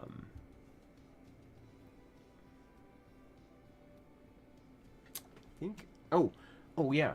Actually, there's one more comparison we can draw, and that is Omni-type.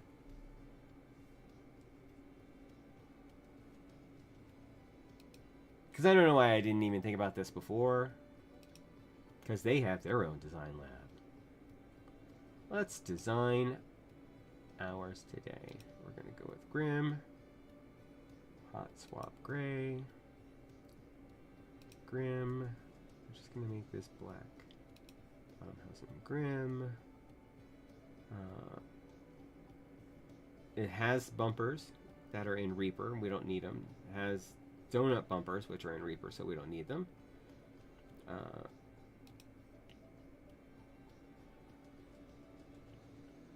Do we need a plate dampener? Yeah, we do.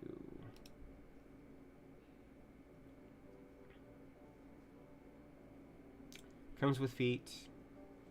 Don't need an internal weight because it doesn't come with one. Switches. Oh, God. Sages. Look at that. We're going to go with some sages. Stabilizers. Knights. Keycaps.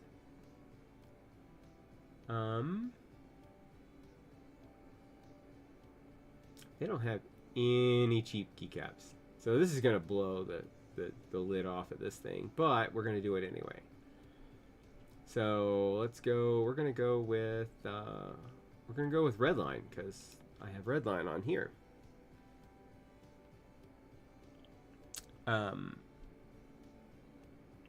I have, before these Glorious keyboards, I've never popped a socket before. When I was building this one after I flashed it to get, that's what was broken about it. I was building it and I popped the 9 and I soldered it back because it didn't pop the pad. We are not getting a case, so add to cart. So the Bauer light, because we paid full price for Redline, was more expensive by a lot. So by about 80 bucks.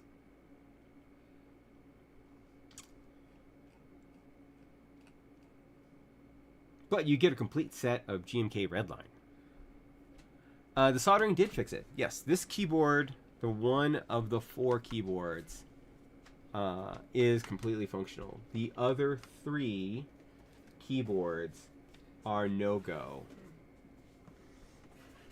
I was looking at Freya, who just walked in, to let her know that the other 3 keyboards are broken like my soul. Your soul's not broken, just damaged. I guess a little. So yeah, I was able to resolder those, and there's a couple of the sockets on some of the other ones that I could resolder, but since there are others that I can't because of the pads, I didn't bother. So I reached out to Glorious, and we'll see what they say. Maybe they'll do it. This one, by the way, Swoozy, if you're still around, this is currently running a build of Via, the GMK, or the one that has Redline on it right here. But that currently still isn't working, and I'm working on getting either a Via. Hey, Klex, what's going on? Thanks for joining me. We're just looking at the Glorious keyboards and how not great they are. So I'm working with some people to see if I can get a firmware.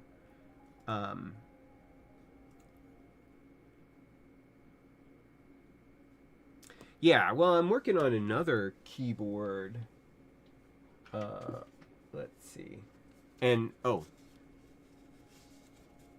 I printed this at an angle, like this, basically, to fit on my plate, and it printed the whole thing as a single piece. I'm so excited. Which that is going to go... Anybody need a PCB for a Ala Hero 60? I have that. The other stuff I printed as 2 pieces.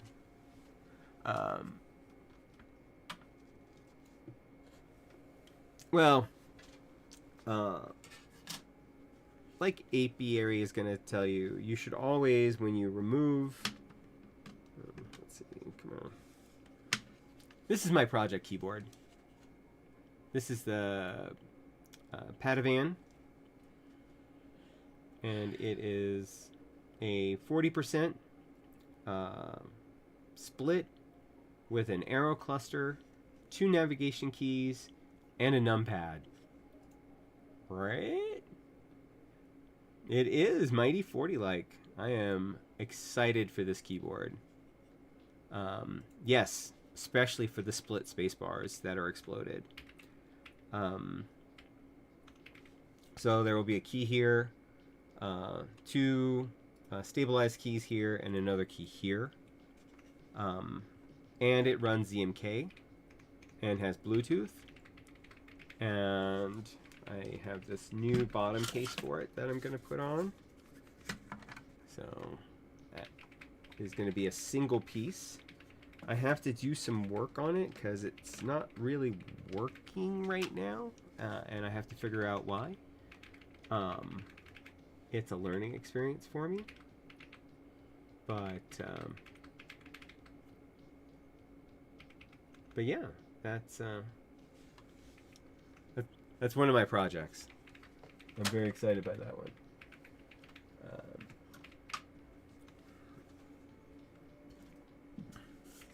Especially now that I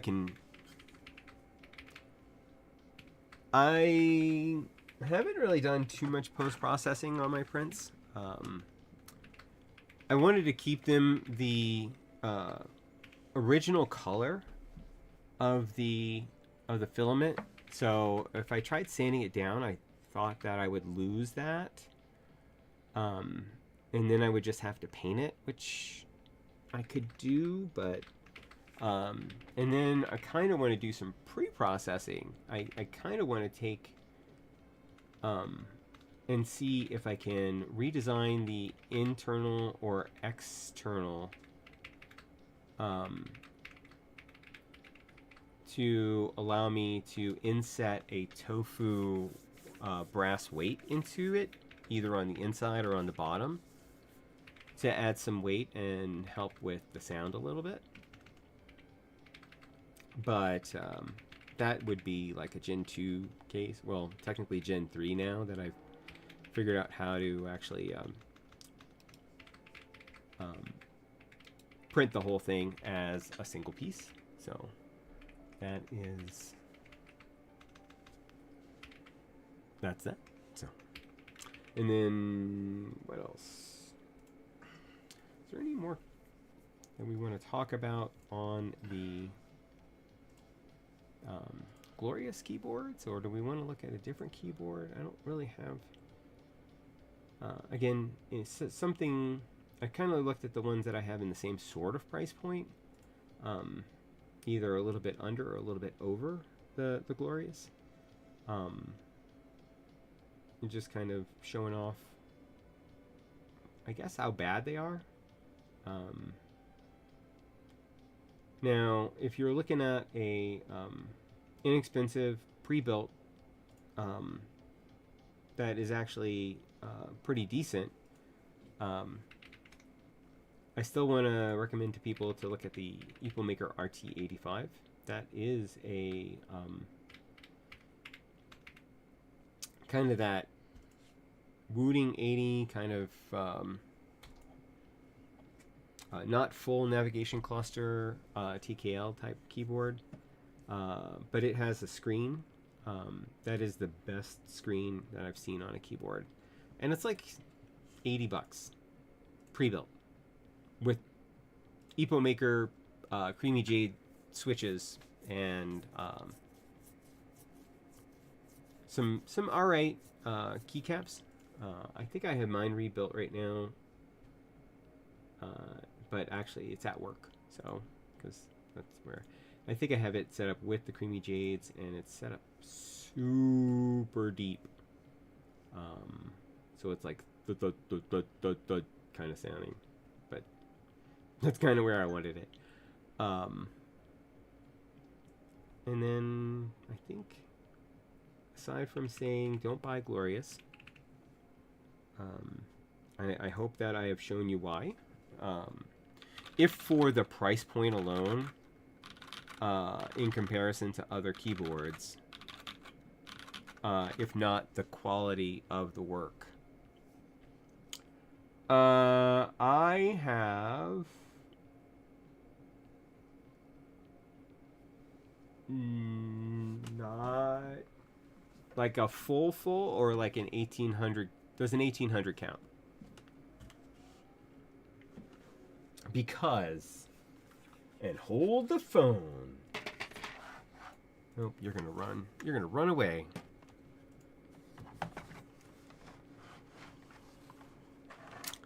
You're gonna stay there. Oh, I do.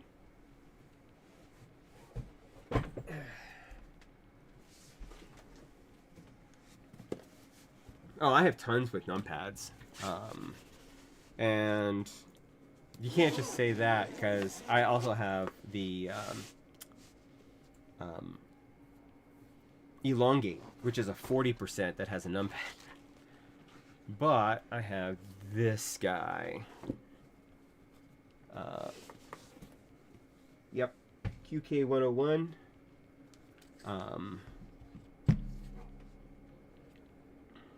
We love the QK101.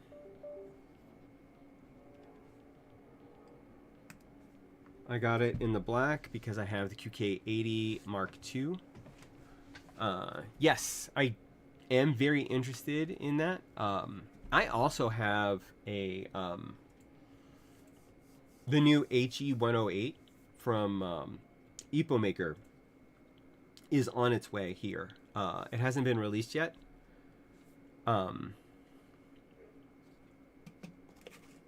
It is a 102 key because, or 102 or 101. No, it's 101 key because, well, I added these two guys, so it is back up to 103. This is a 103 key keyboard. And for anybody who's in the market for this size, I do recommend this keyboard. I love it. It's got really...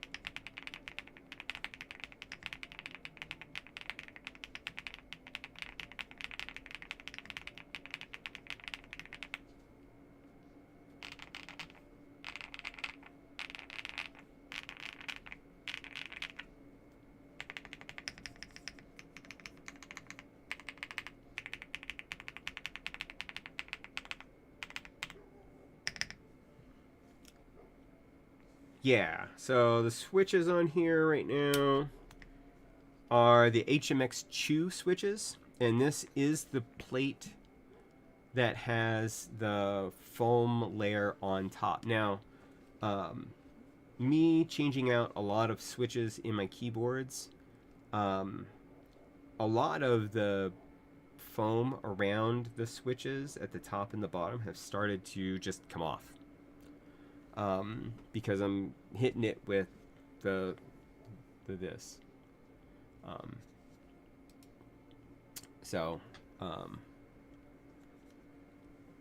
I would love it if I could put a 10U spacebar on this thing. I kind of want a 10U spacebar keyboard. Oh, HMX Chew switches are in here. Oh, let me type that.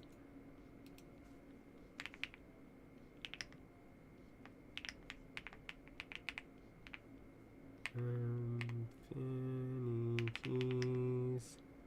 Chew.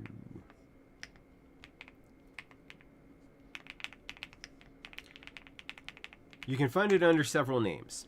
So they're the HMX Chew switches. If you look on Unikeys, if you're looking like on AliExpress, they'll sometimes be listed. Klex, you're going to have to send me a link to a keyboard that supports a 15U spacebar, please. I challenge you. I challenge you. Send me that link. I want to see, and I'll bring it up here, and we'll take a look together at a keyboard with a 15U spacebar.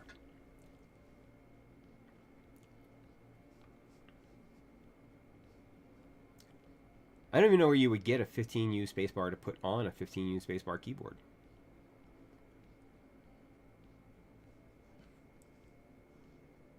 I did see a 10U spacebar at one point recently.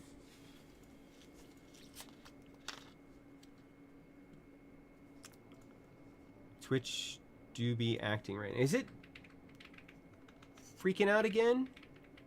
It was freaking out earlier. I killed everything.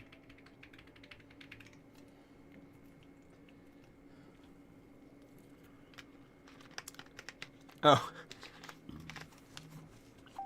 Well, this is a GMMK Pro. Or not a GMMK Pro. This is the GMMK 3, which is what we were working on today. And this is as good as I was able to get it.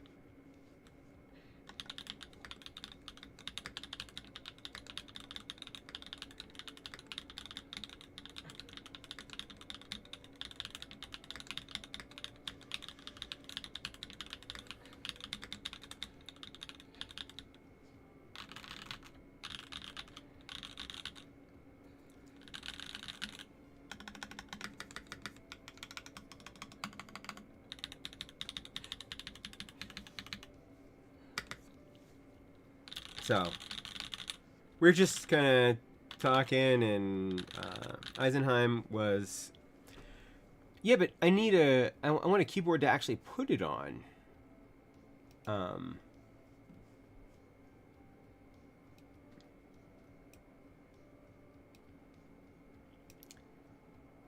does this just go onto this entire row, and you just remap everything? Is that the idea here? Everything that has the 7U and no blockers will fit it. So like here, I could put a 15U spacebar on this keyboard.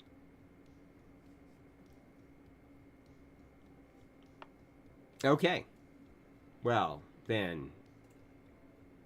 Or I could put it on something else that I use less. that has a 6.25 plus 15U stems. I don't know what that part means, but okay.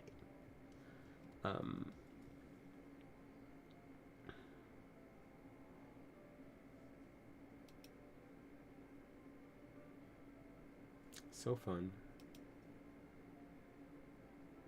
Half cherry.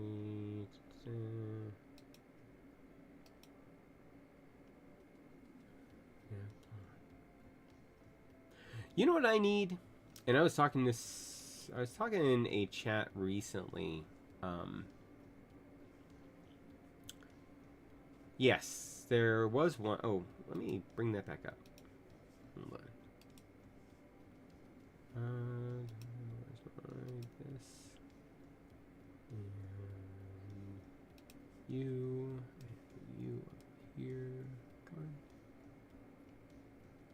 Grab one. Oh, that's why. Okay. There we go. And then go back to my scene. Bring you back up. Okay. So here's the Weird Keys site.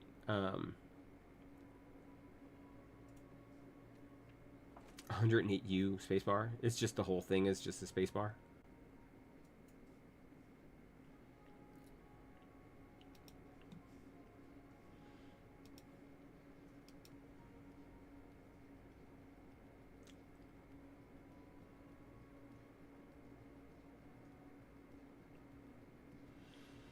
Since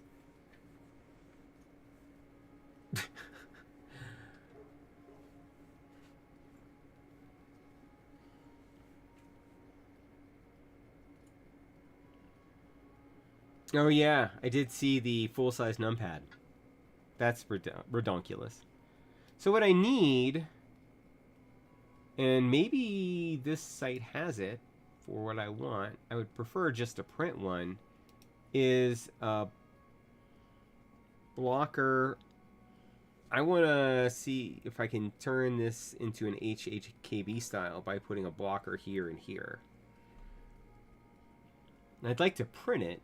That way I don't have to pay for it more than... I mean, it's just a 1.5U blocker. So I should be able to just print it. But I've not found anything yet. I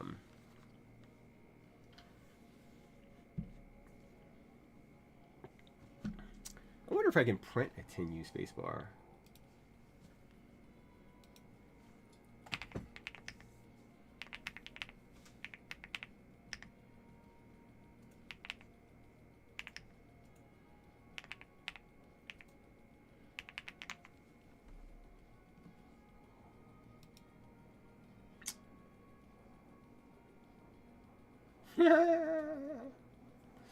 Wah, ah, ah, ah.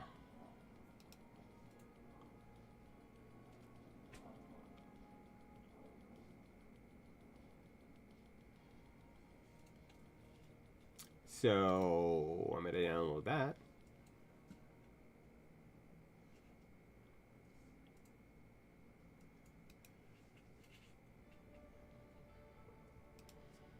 All right. But that's not what I want. 1.5U. Keyboard blocker. Not B-locker. Blocker.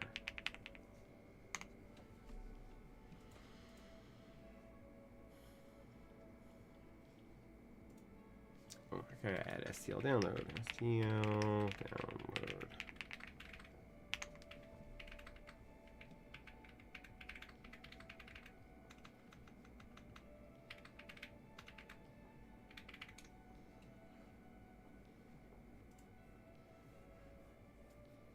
I don't think this is going to be what I want. Nope, that's not what I want.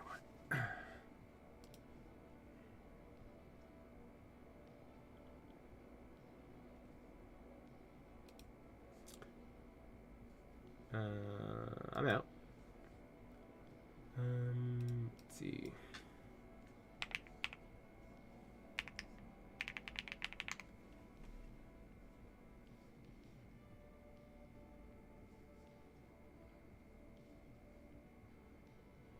Nope. Lots of good stuff, though. Anyway. Oh, that's interesting.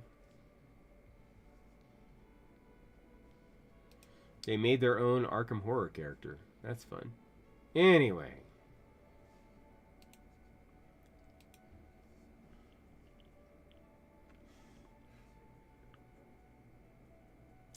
See, that's what I was wondering about. Because if you are, if you're using a 15U spacebar, it needs to be balanced on both sides. The overlay chat broke. Oh, yeah. It certainly did.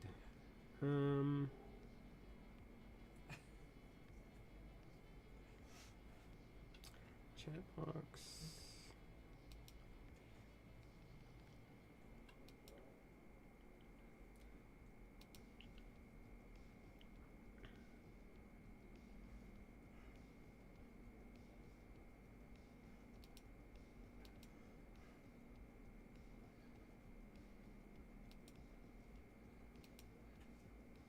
Let's see. Will that kick it out? I do not know.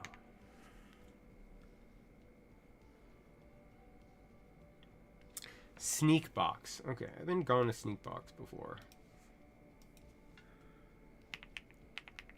Or maybe I have.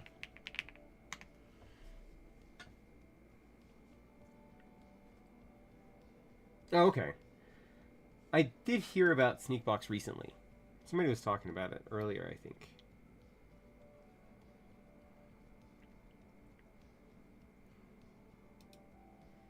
And let me just say, does not disappoint. Because I want one.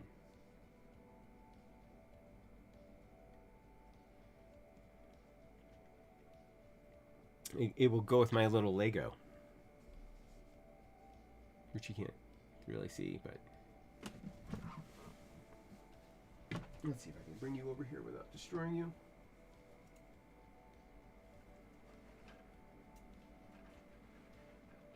For those of you who missed it...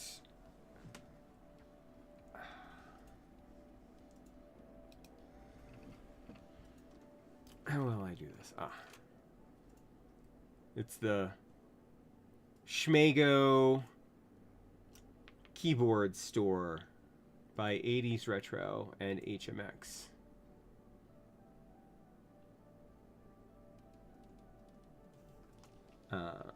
And I dropped a piece. I don't know what, but it's going to stay on here for now. Anyway. So fun. Carefully put my schmagos back. Okay. Anyway. That was a gift, a Christmas gift from Freya. And then, yeah.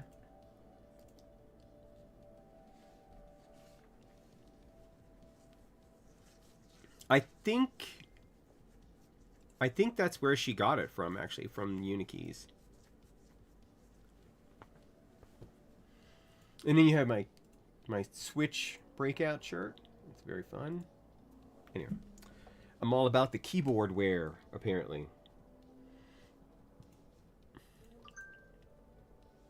I have one that's a breakout of the original design of the keyboard. It's very fun. Anyway.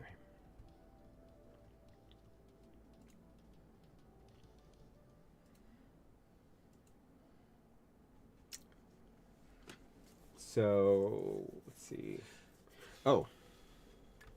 So I showed you the QK101, but...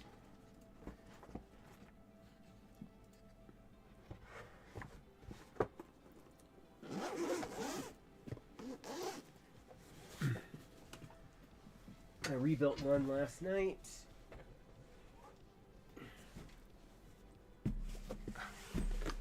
There.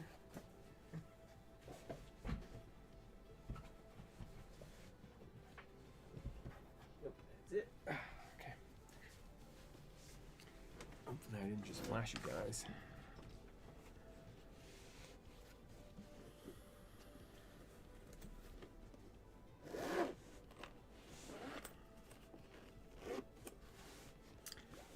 I want to try the meta keys. I thought the meta keys were supposed to be cheaper, but everybody's telling me now that it's more expensive. Ooh. Oh my god, this is so much heavier than the QK101, by the way.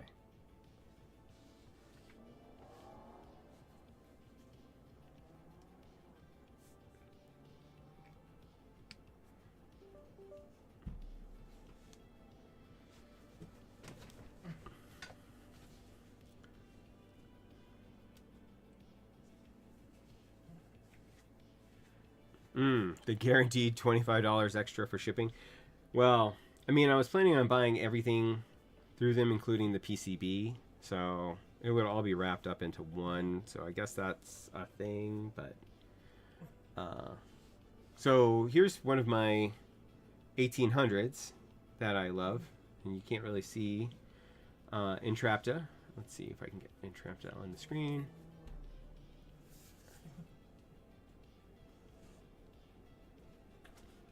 There you go. Oh, for a second. Anyway. And then, of course, the back.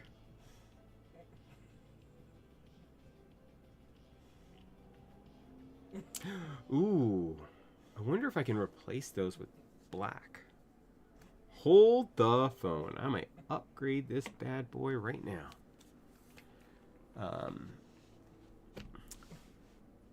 You have it in RAW? That's awesome.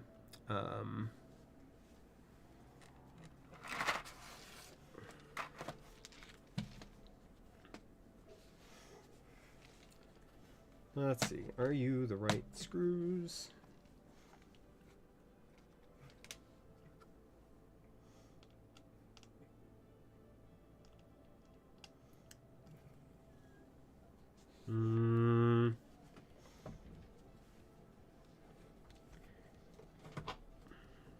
You're at the right bit.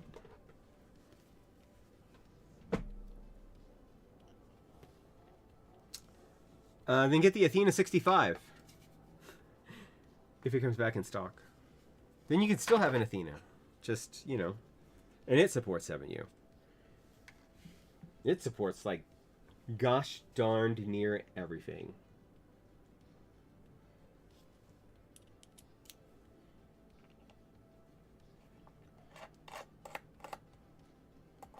Alright, you, come on.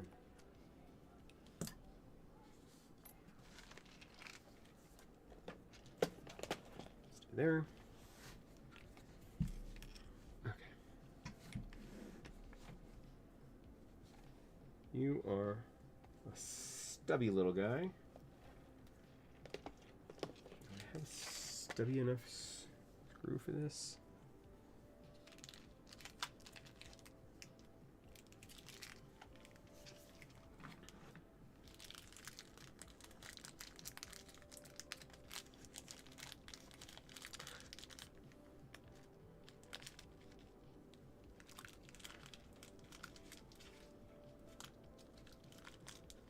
See, I kind of like the 65s.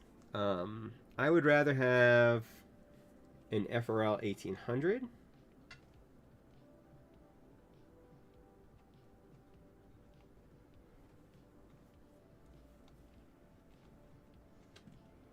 But I will certainly take... Oh, it does work. Look at that. I think that is going to be better.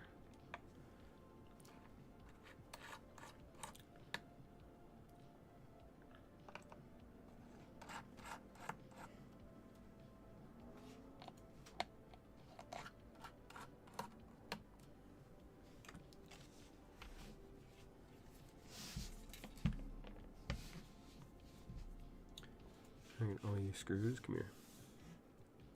1, 2, 3, and 4. Okay, you're all out of the way.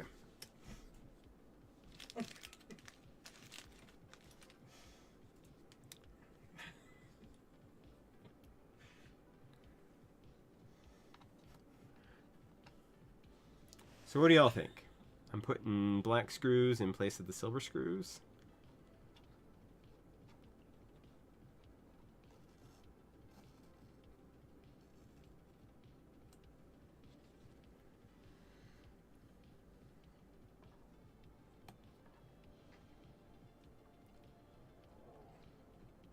I think it makes it look better. The black screws are poorly magnetic.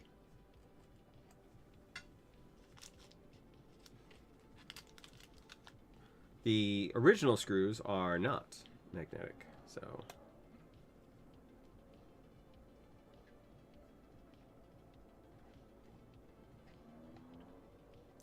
I guess poorly magnetic is an upgrade. Alright, so let's do the outside two first. Right? Oh, wrong one.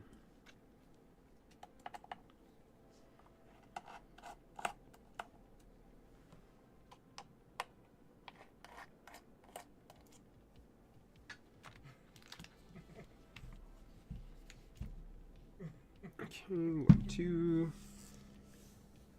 We're not going to get rid of them. We're obviously going to put those away and keep them around in case we want to go back. But I kind of like the black because I think it kind of brings out the eyes a little bit more because it's now they're the only silver on the bottom.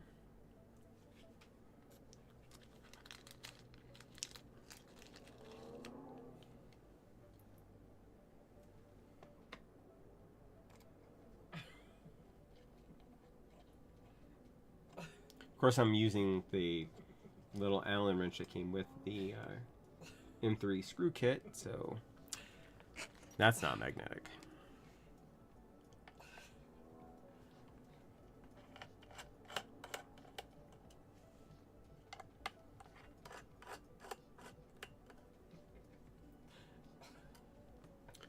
Okay.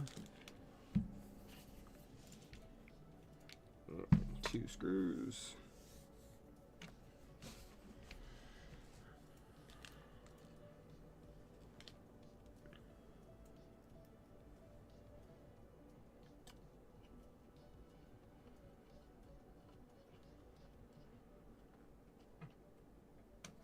Where are you?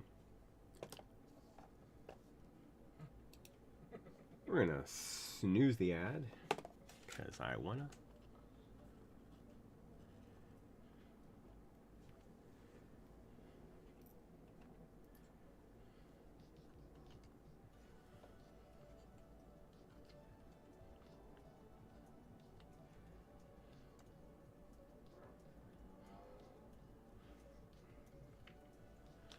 All right. So yeah, what do you think of the bottom with the black screws instead of the silver?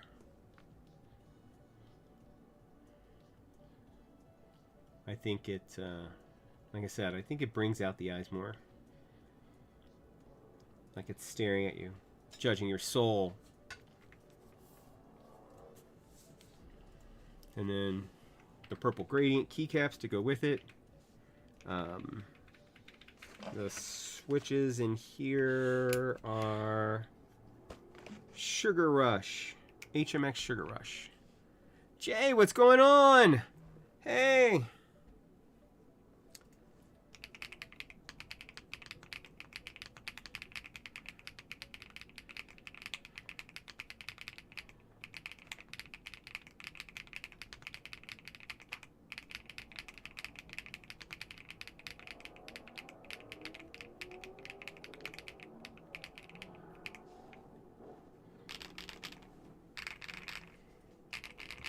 Thanks for the follow.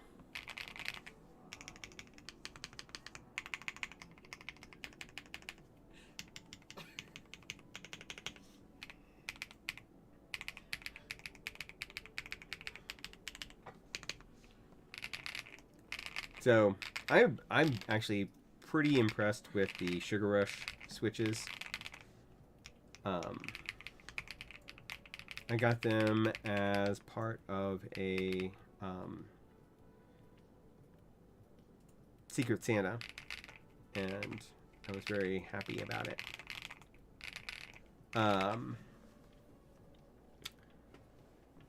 So the good and the bad with the Athena. The good is it's a solid beast. I enjoy the screen. I think probably the only downside that I have with the Athena, and maybe I'm not sure if it's just me. I did not get a blocker to break the light bleed from the accent here. I don't know if you got one on yours, but there's a lot of light bleed on this thing. Like, a lot. Which is, you know, good and bad. Let's get those screws in here.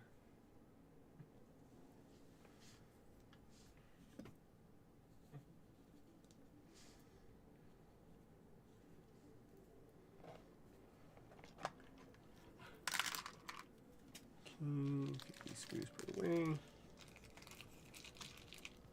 Get this back in here. And locked. Okay. Okay.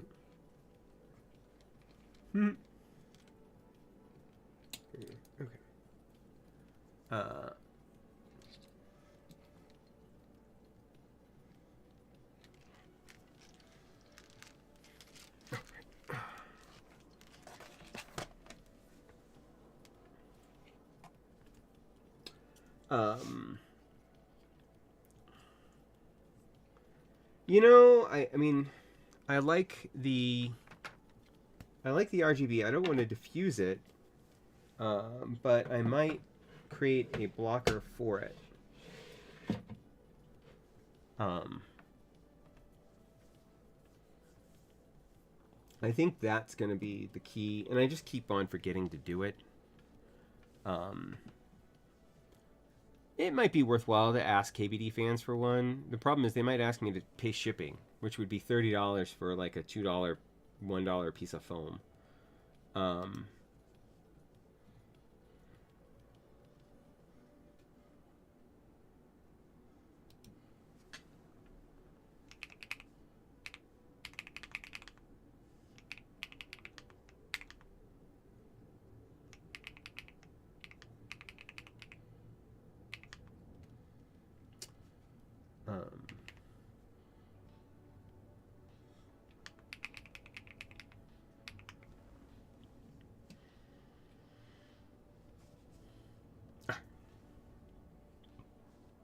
Talking to Glorious, seeing if we can get replacement PCBs. But yeah, I'm a huge, like, I really enjoy this keyboard. It is, first of all, the weight on this thing is crazy. I forget how much it weighs every time. Like, granted, it's probably, it is, but it's not chunk. Well, I mean, like the profile is sort of chunky. I mean, I love the lines, these lines here, this curve underneath that you can't really see.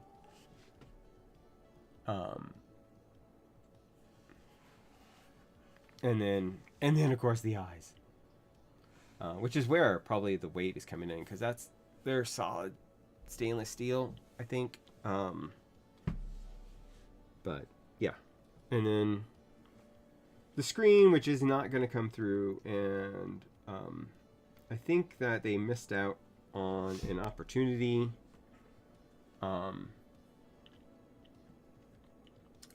to have RGB in the eyes of the owl, like the cat on the QK100. Yeah, it's like up there. In the size to weight category, it is one of my heavier keyboards. I don't know if size to weight wise it is heavier than the 65 CU, but And it's heavier than the 65 CU, but it's also bigger than 65 CU. And then, of course, the elongate when I have the brass mid plate in is up there because it's smaller than the 65 CU, but weighs a decent chunk. Anyway, yeah, we're gonna finish off my bottle of Coke Zero, not sponsored. Take their money though.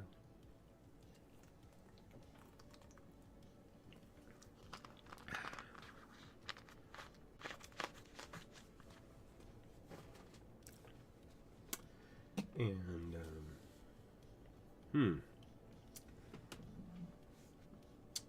so I showed off a full. Now I've showed off an 1800. Let's next go for you lost me at the question about the hot swap socket. Let me show you. There we go.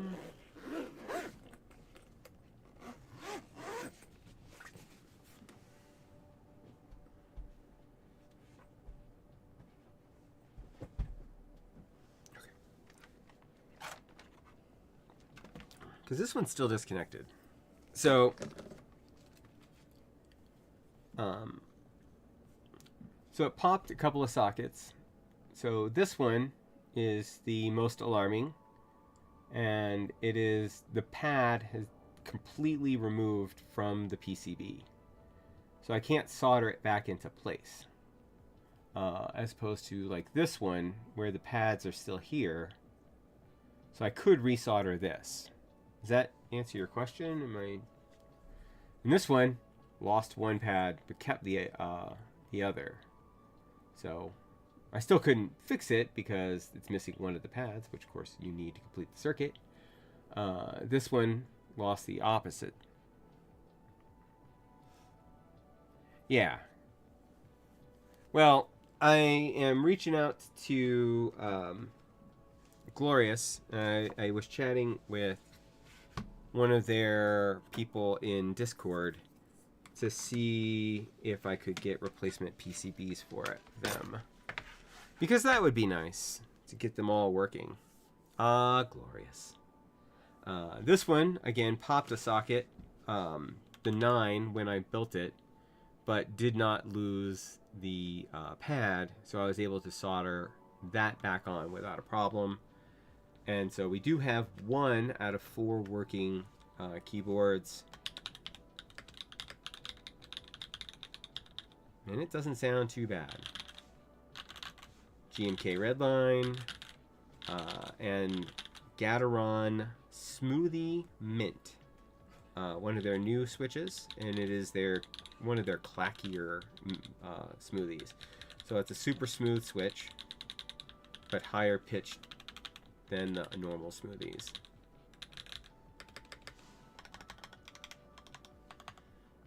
They will probably not stay in here, nor will Redline. I'll probably put those into a different board, something that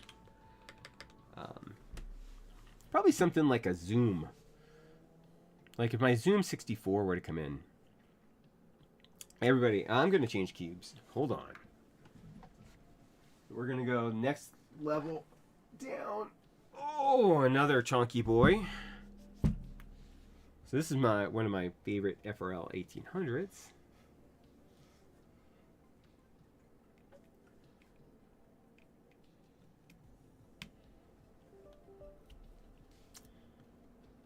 Subtle RGB, KKB, retro mix lights, choose again.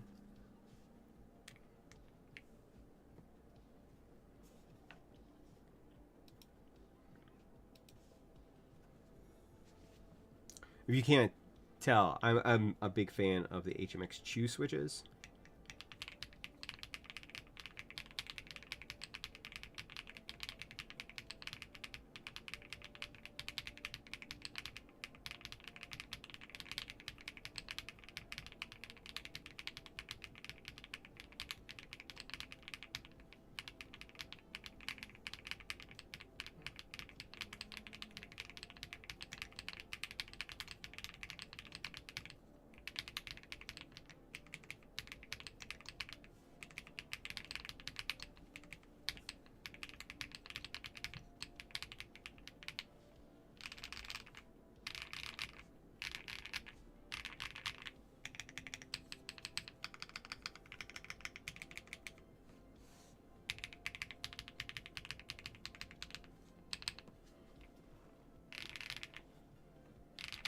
Yes, FRL 1800. I have several FRL 1800s. This one is the TET. It's not available anymore.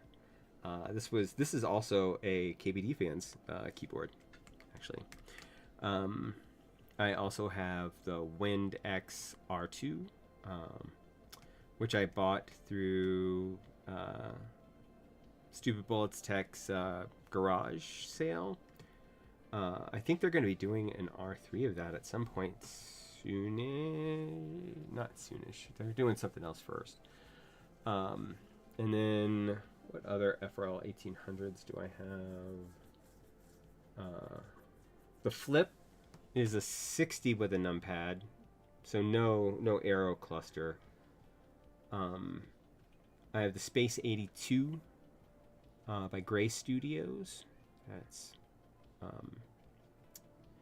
I have I think I have every Daring Run keyboard now. I don't have every Win Studio keyboard. I have the Ola Plus. That's a 40 with a numpad. Let's see. Daring Run keyboard.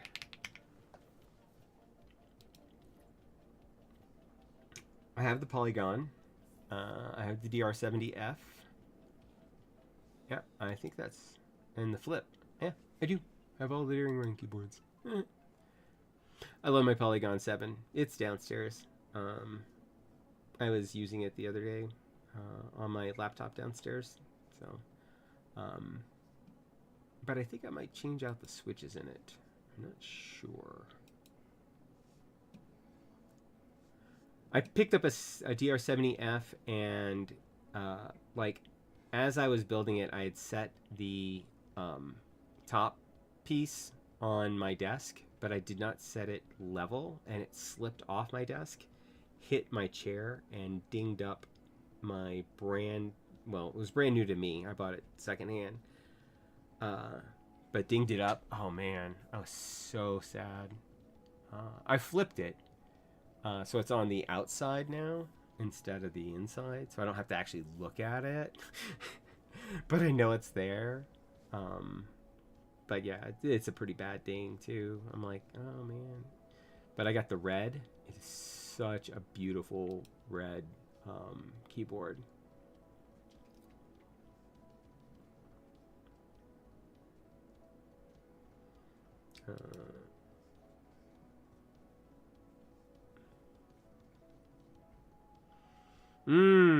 But I don't wanna. It's too pretty.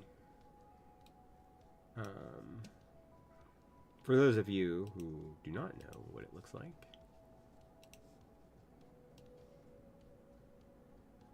actually, I think I have it here. Let me see if I have mine. All right, Tet, you can go back. Oh, by the way, if you haven't seen the chroma bottom with the thingies.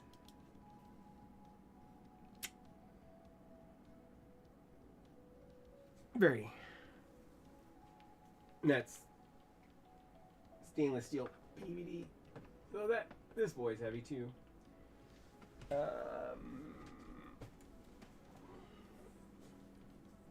Yes. The Flip's at work, but the the DR is here.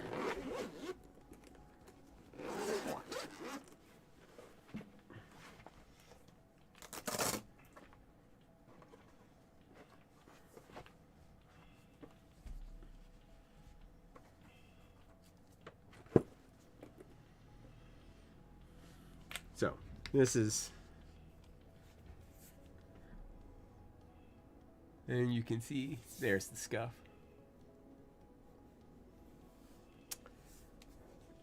Otherwise, this is awesome.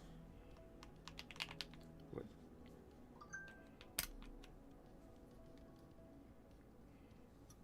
switches it? Oh, these are the Poro switches. Yeah. So these are the HMX Poro switches with Alfie Tiga keycaps. So they are double shot PBT semi-translucent.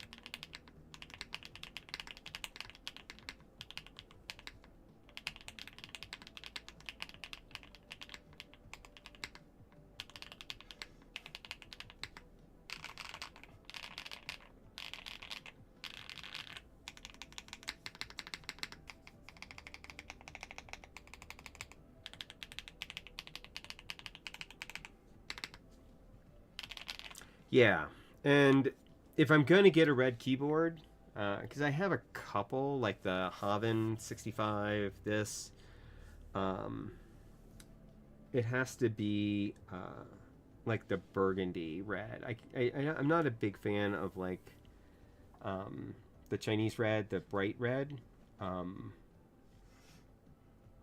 and I don't know why they call it that. I didn't make that up, but I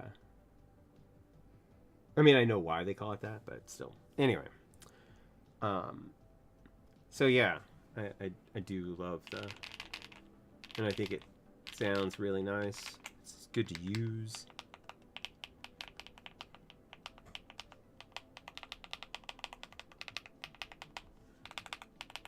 I think this even sounds good.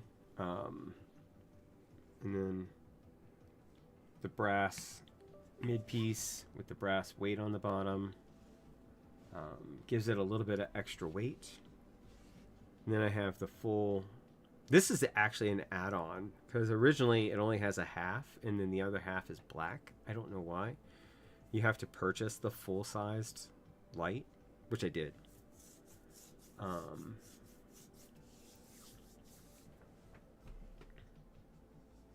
But yeah.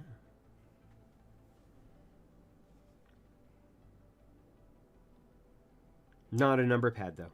There's no number pad on here.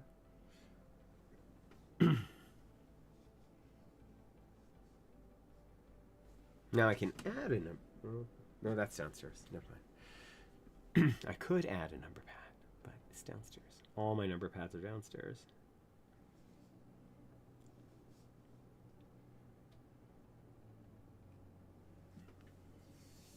Because I brought him to the meetup the other weekend. I am, well,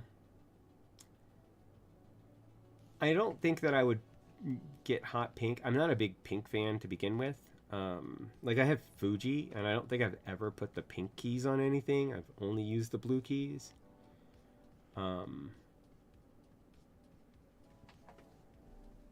don't really like mixing red and blue. I don't know why, but like on my KKB RWB, I tend not to use the R, just the W and the B. Mostly the B, and it's only when I have a burgundy keyboard, and then I'll put burgundy keycaps on it.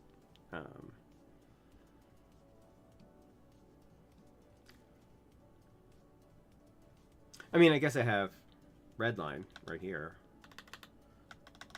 but I think this is the first time that I've actually put those red keys on. I think before I was using the black accent keys or dark blue or whatever it is.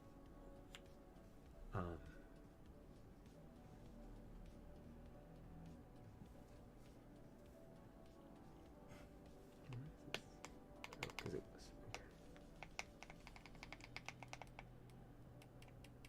Oh no! What? I don't even know what these are. No wonder. Why haven't I replaced these with Paigu? I bet you they're the ones that came with it when whoever sold it to me included the stabs because they didn't want to take them off.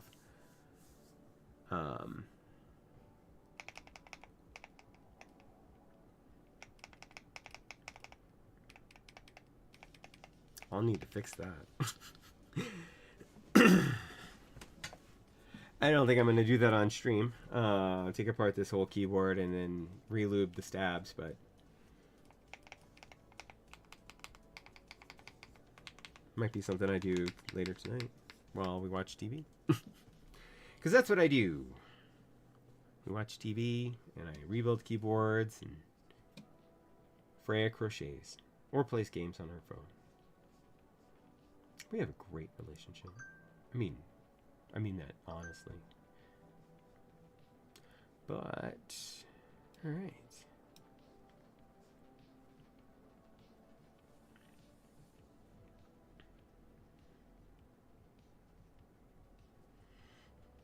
Does anybody want to split 70? Do we want to run a giveaway?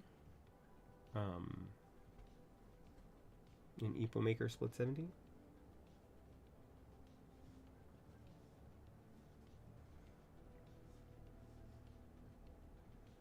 Because I have one to give away at some point. I wasn't going to do a giveaway today, but, you know. It's been a good stream. Yeah. Hold on. Let me move this back into its case. And close that. I don't know if we'll go back to you, Glorious, for now, but...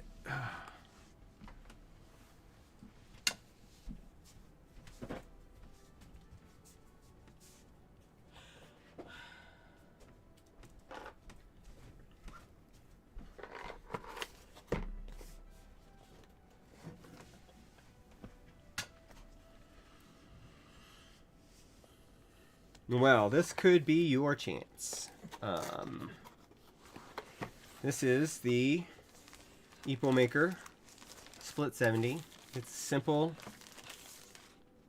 ABS plastic keyboard. Wisteria switches.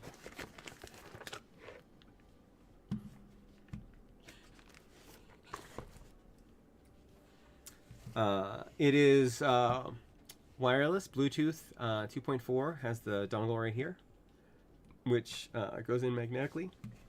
These are the Wisteria V2s. Let's pull out the other side. Couple of things. It connects magnetically when you put it together like this. So it kind of stays, it wants to stay together when you have it together. However, if you have it separated, there is a cable that needs to run from one to the other side in order for this side to work. However, if you're playing games, and this is the hot new thing, you only need this side. This side will operate completely independently. So you can have your mouse here, your keyboard here, tilted like this. Do your WASD or whatever, jump. You got your 4 macro keys right here. It's VIA compatible with JSON.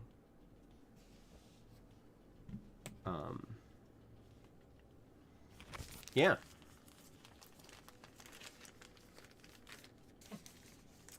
So, I don't know if we want to do that.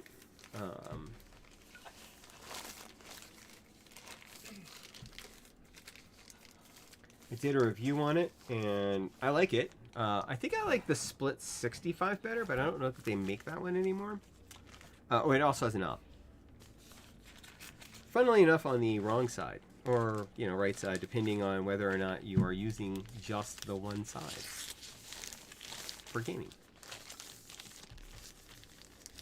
That is addressable in VIA as well.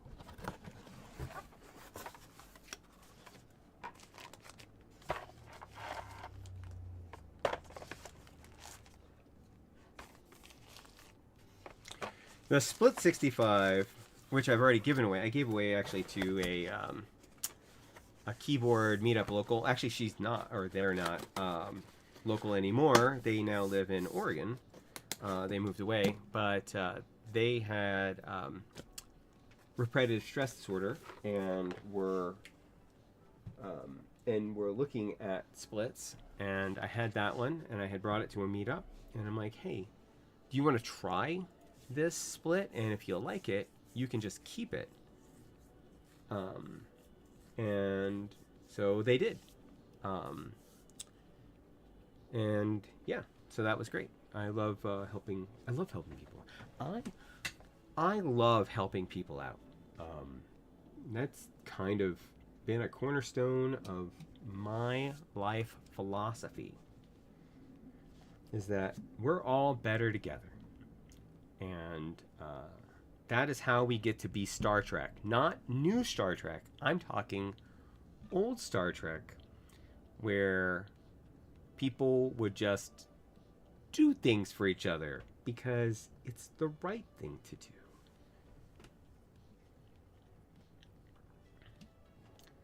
That's,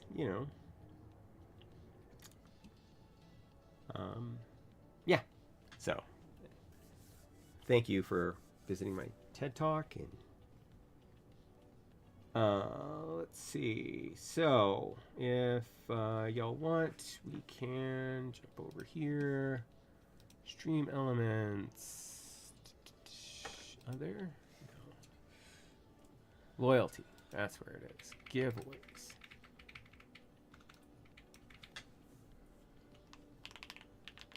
I want to thank EpoMaker for sending that to me.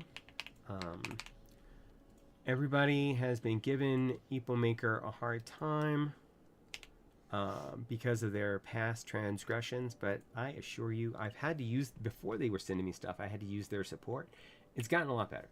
So, it's gotten a lot better. And the quality of the stuff has gotten better. It's still an ABS plastic keyboard, but it is a nice ABS plastic keyboard. First ticket for free, but you can only have one ticket. Got it. And start. So I think everybody should be able to hit exclamation point ticket. If you would like to win that, winner pays shipping, and it's US only.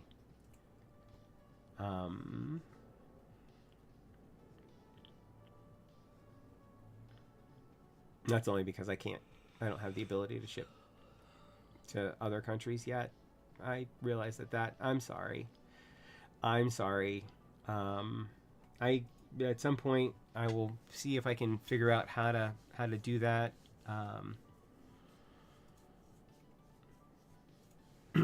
And we'll let that go for till 10 after, and then we'll close it. So 5 minutes, everybody.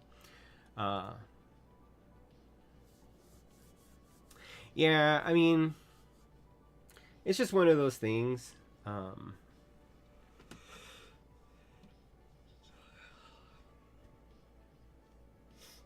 Oh, Bert, you're gonna win. Not again. I'm just kidding. Yeah. Meanwhile, back at the ranch, did everybody see the actual glorious build? So this is the GMMK3. Now this one's broken. It does have pop sockets, but that's fine for my demonstration purposes. With all glorious parts. So this has Glorious Pandas in it, and the Glorious Celestial Fire keycaps. And this is how this sounds.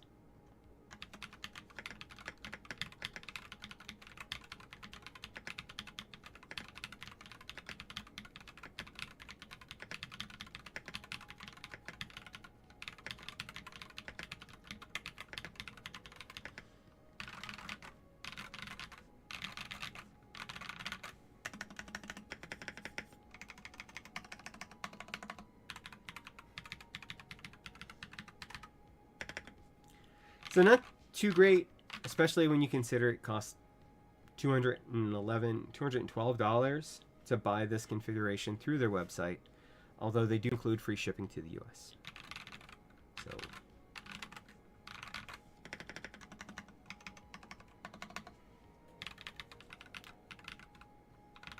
to me it sounds kind of hollow.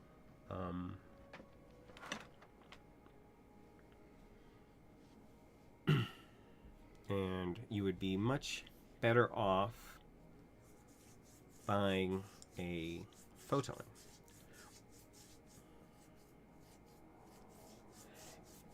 And when it came out, it wasn't competitive, though. It's only been out for, what, 2 years?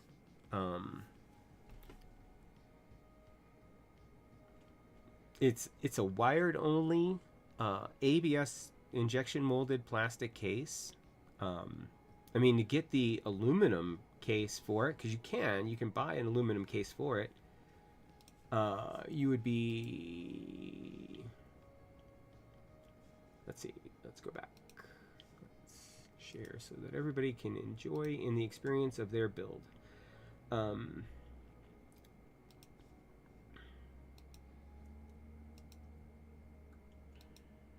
Okay. So bottom case, we're going to go with metal, black, straight up black. Top case, straight up metal black. So this is an aluminum case, no weight. Same Panda switches.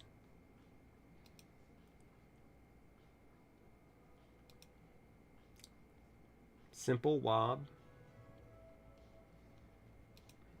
We're going to keep the, we're going to make the badge metal. Keep the same cable. We're going to go with a black alu plate, which is what's on it. And keep the firm silicone. So now you're talking $300. No. The baseline is wired only, ABS injection molded plastic. So this, which would be technically considered the GMMK 3 Pro, I think by default that does come with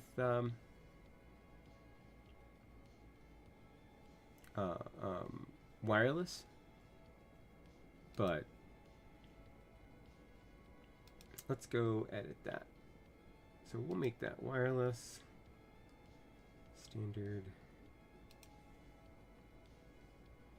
Yeah. So if you want a wireless 65% keyboard, so essentially now this is, we're going to make the bottom case midnight blue.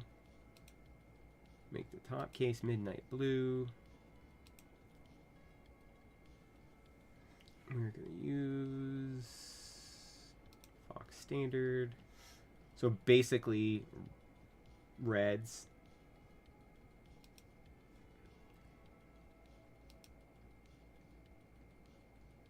I mean, they have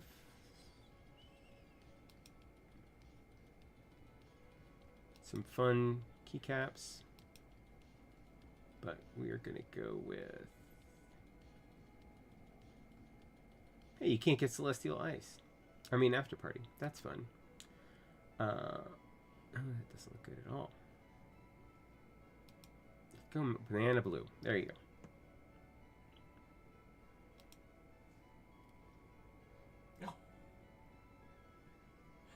We're going to make it space gray. There we go. Knob. Matching knob.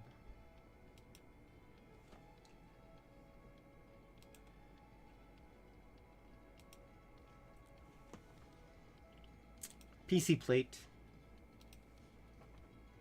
Pour on. So now you're looking at $340. All right.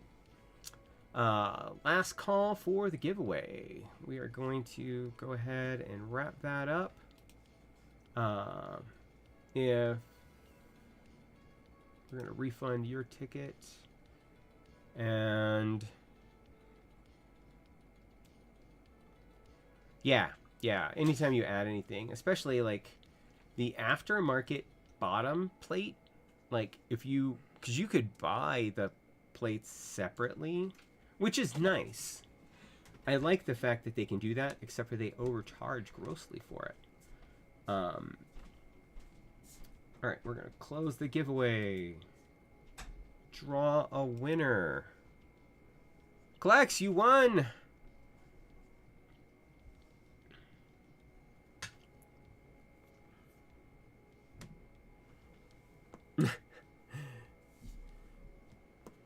Reach out to me in Discord so that we can get information and stuff. And I hope you love it. I really enjoy it. And then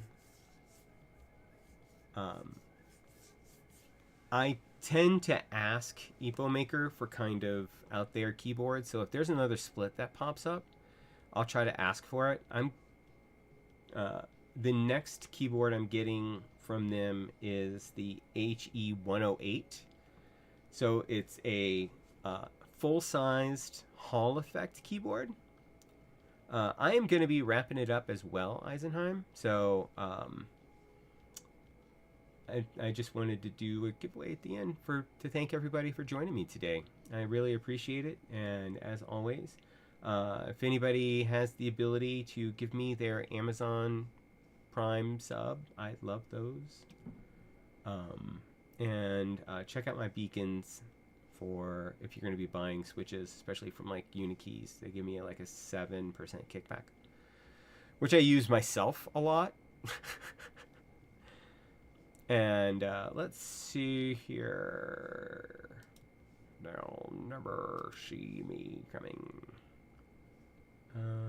Is there anybody streaming right now? There's not usually anybody streaming when I'm wrapping up, so I don't have anybody.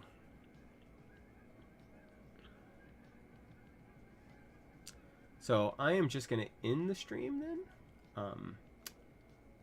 Next week, I'm not sure what I'm gonna be building, but I'll be building something.